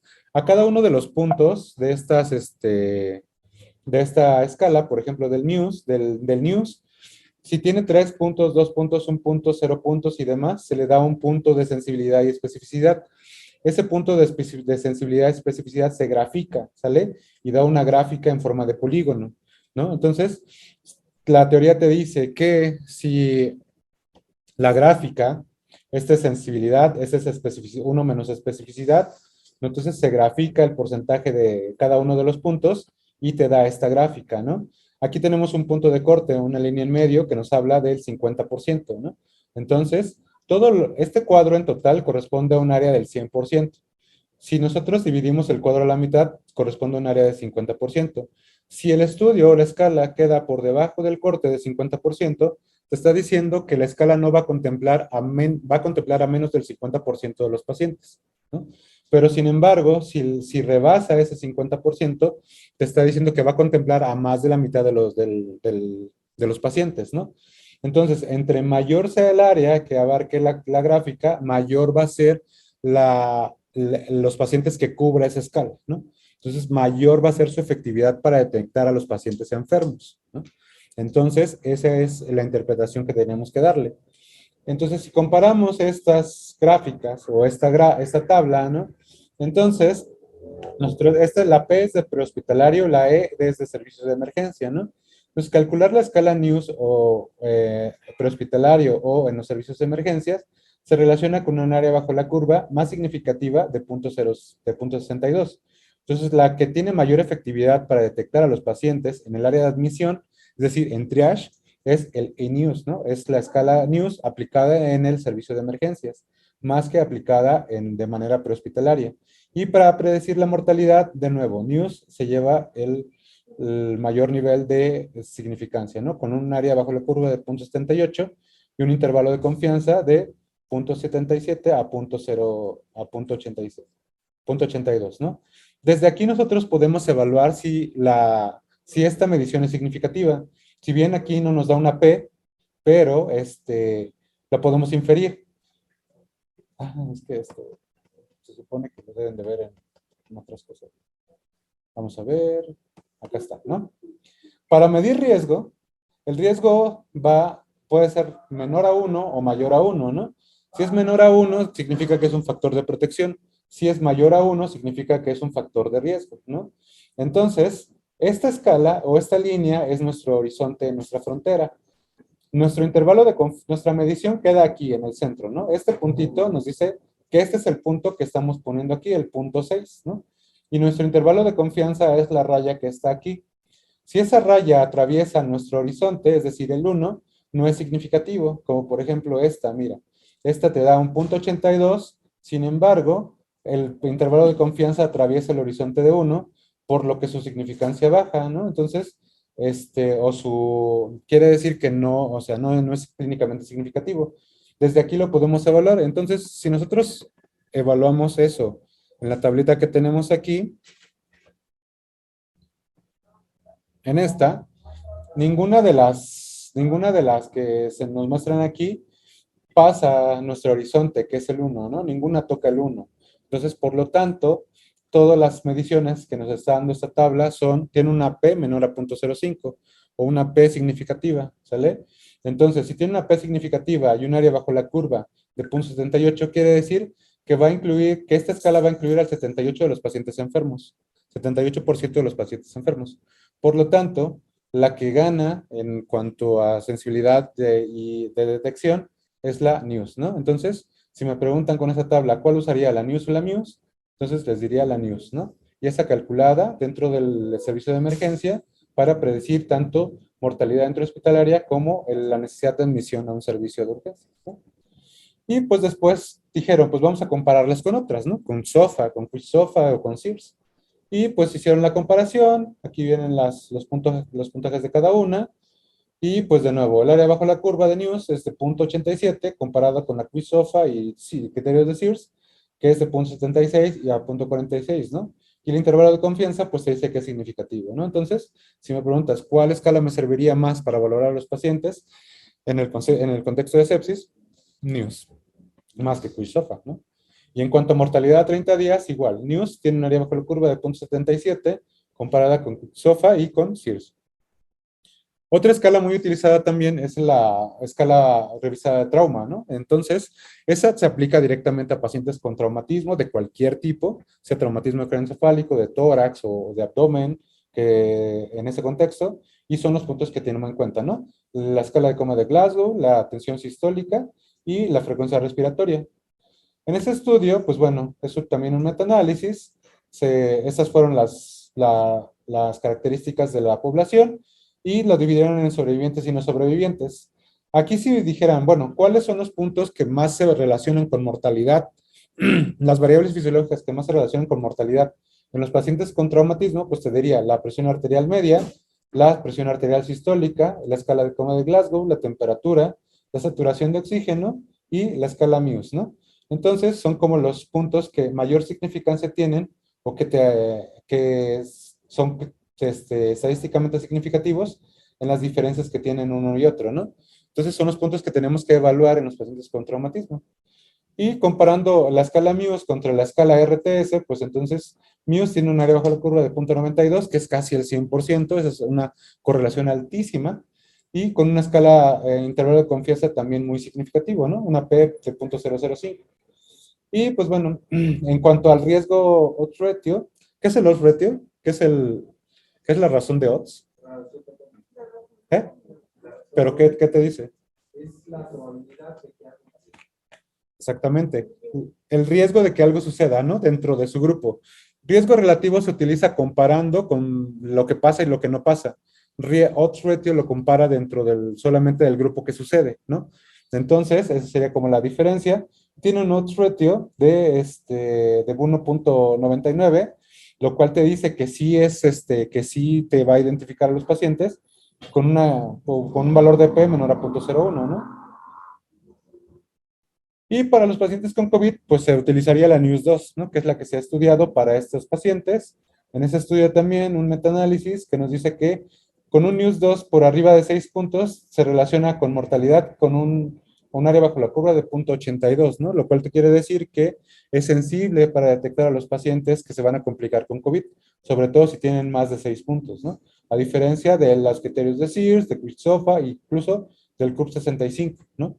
Entonces, eso sería como que estas escalas han mostrado mucha eficiencia en la valoración del deterioro clínico en esos contextos, ¿no? Entonces, aquí vienen pues ya los valores de sensibilidad, especificidad de cada una de las cosas y el área bajo la curva que se encontró.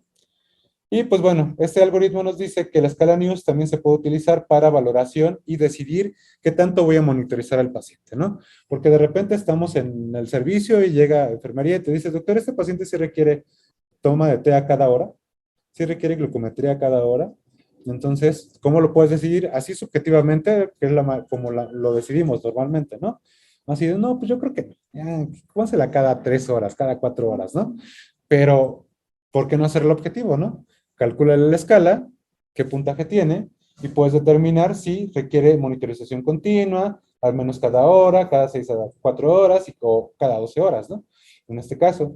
Y pues de esa manera, pues puedes como hacerlo más objetivamente, ¿no? O sea, que también la aplicación de estas escalas en el del reconocimiento del deterioro clínico es como muy importante, ¿no? Y pues bueno, una vez aplicando las escalas y reconociendo el deterioro clínico, pues lo siguiente es activar el código de emergencia, ¿no? Entonces, si tu paciente tiene un NIUS alto o de repente tenía un NIUS de 2 y ahorita tiene un NIUS de 6, entonces pues dices, este paciente se va a deteriorar, ¿no?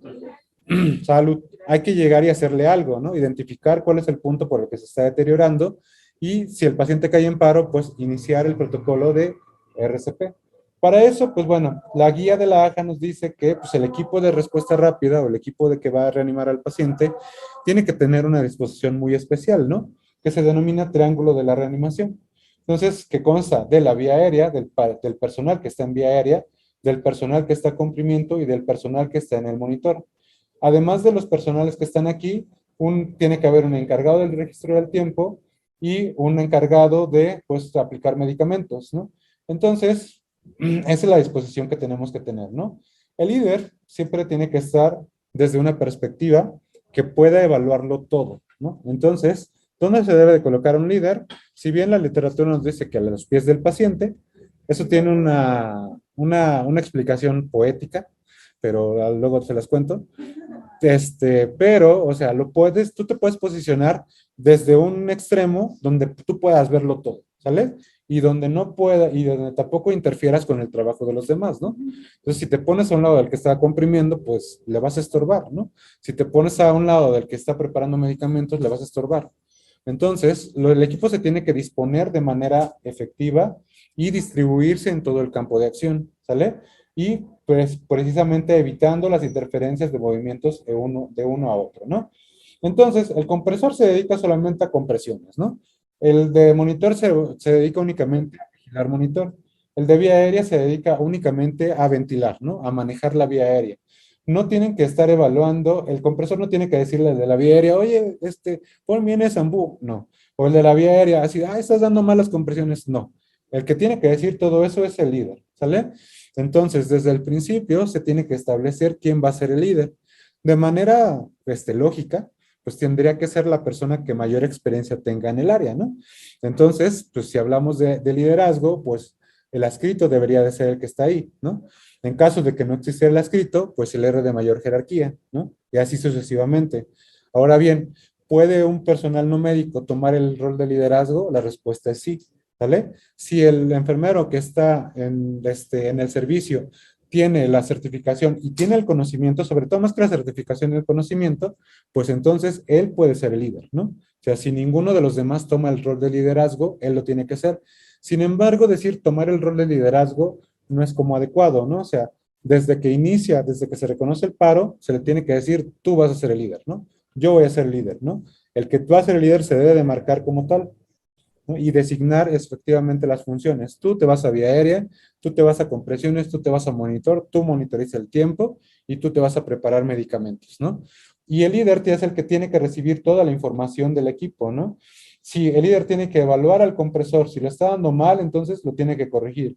Tiene que evaluar al del monitor. Si no está identificando los ritmos, él los tiene que hacer, ¿no? Tiene que evaluar al de la vía aérea, ¿no? Tiene que verificar el adecuado sellado, que se den las ventilaciones de manera adecuada, ¿no?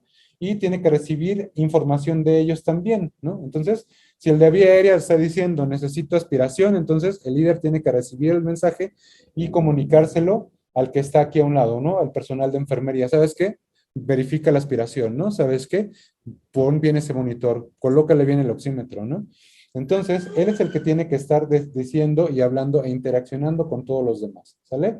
Eso es un punto importante que quería hablar con ustedes porque en cada guardia, bueno, salud, ya sabemos quién se va a quedar de guardia, ¿no? Quién está en cada área en determinado tiempo. Entonces, desde que empieza la guardia, el R más tiene que decir cómo se van a organizar los equipos de respuesta rápida, ¿vale? Entonces, cuando llegue el turno, el que esté encargado del servicio, el R más o el adscrito, en este caso también puede llegar a decir, ¿saben qué? Mi equipo de respuesta rápida se va a conformar así. A ti te toca hoy vía aérea, a ti te toca compresiones, a ti te toca monitor, ¿no? Para que de esa manera, cuando el paciente caiga en paro, pues esperemos que no suceda, pues, pero si se llega a presentar el evento, ya no estemos en el momento decidiendo, ¿no? Así de, yo dónde me voy o dónde me paro, ¿no? Ya el equipo tiene que llegar preparado al evento, ¿no? Ya tiene que llegar con todos los elementos para hacer frente a la crisis, ¿no? En este caso, lo que yo les recomendaría es que desde que llegan a la guardia, el R que está de mayor jerarquía, ponga un papelito así en una pared donde diga, ok, el equipo de respuesta rápida hoy va a ser fulano, sultano, mengano y así, ¿no? Y fulano se va a tal lado y tú te vas acá y tú te vas allá, para que de esa manera ya cuando se presente el evento ya no estemos como discutiendo, pensando quién se va aquí, quién se va allá y quién se va allá, ¿no? Y pues el R más, pues platicarlo con el adscrito que llegue, ¿no? Así de, ¿sabe qué, doctor? Nosotros determinamos que el equipo de respuesta rápida hoy se va a conformar así. Ya si el adscrito dice, ok, yo creo que podemos hacer modificaciones y demás, o yo me incluyo en tal puesto, pues entonces se puede modificar, ¿no? Pero el punto para mejorar la calidad de la compresión y de la reanimación es tener una comunicación efectiva y constante en los equipos, ¿no? Eso es como lo importante a tener en cuenta también para esta clase.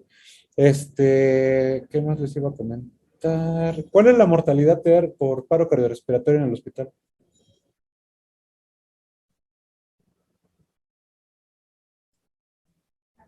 Sí, aquí.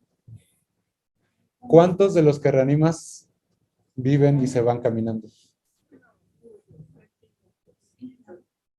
Y creo que 5 es mucho, ¿no? O sea, creo que es muy alentador.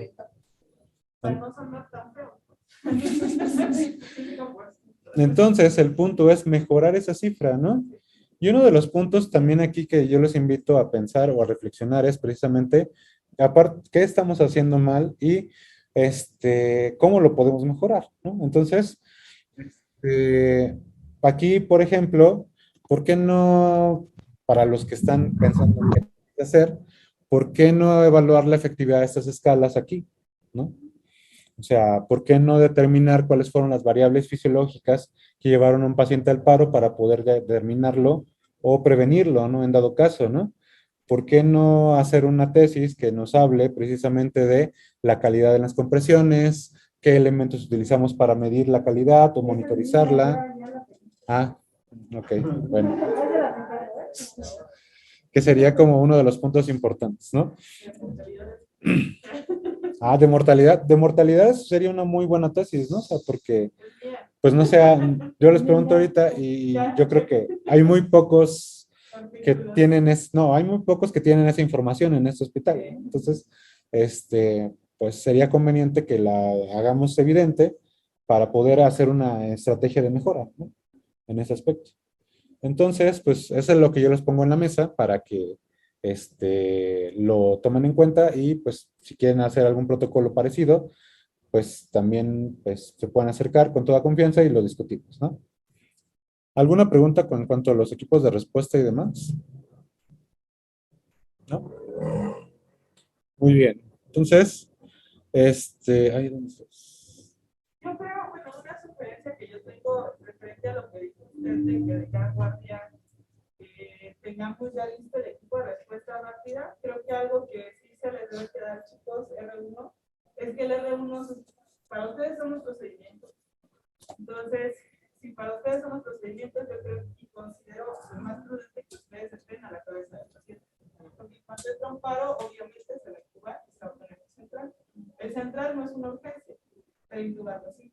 Entonces, creo que el R1 siempre debe estar en el día. Yo sugiero. Sí, pues se podría hacer como la sugerencia o desde un principio, ¿no? Que el R1 siempre se aboque a la vía aérea para que el procedimiento de intubación sea de él, ¿no? Entonces, Los internos nos pueden dejar comprimir, que te sabes como bueno que aprenden. ajá, exactamente, pero eso ya lo tienen ustedes que decir desde el principio, ¿no? O sea, ustedes como R2 y no hay R3 aquí, no hay. Pues tienen que determinarlo desde un principio, ¿no? O sea, si ya tienes tu guardia establecida, si ya sabes quién se va a quedar, entonces decir, ok, tú, doctor interno, tú vas a dar compresiones como primer punto, tú vas a dar compresiones primero, después sigues tú, ¿no? Tu R1 te vas a vía aérea, ¿no? Y para el siguiente evento de paro se va el otro R1, ¿no?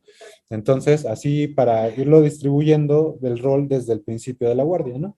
Para que de esa manera pues sea rápida la aplicación del código.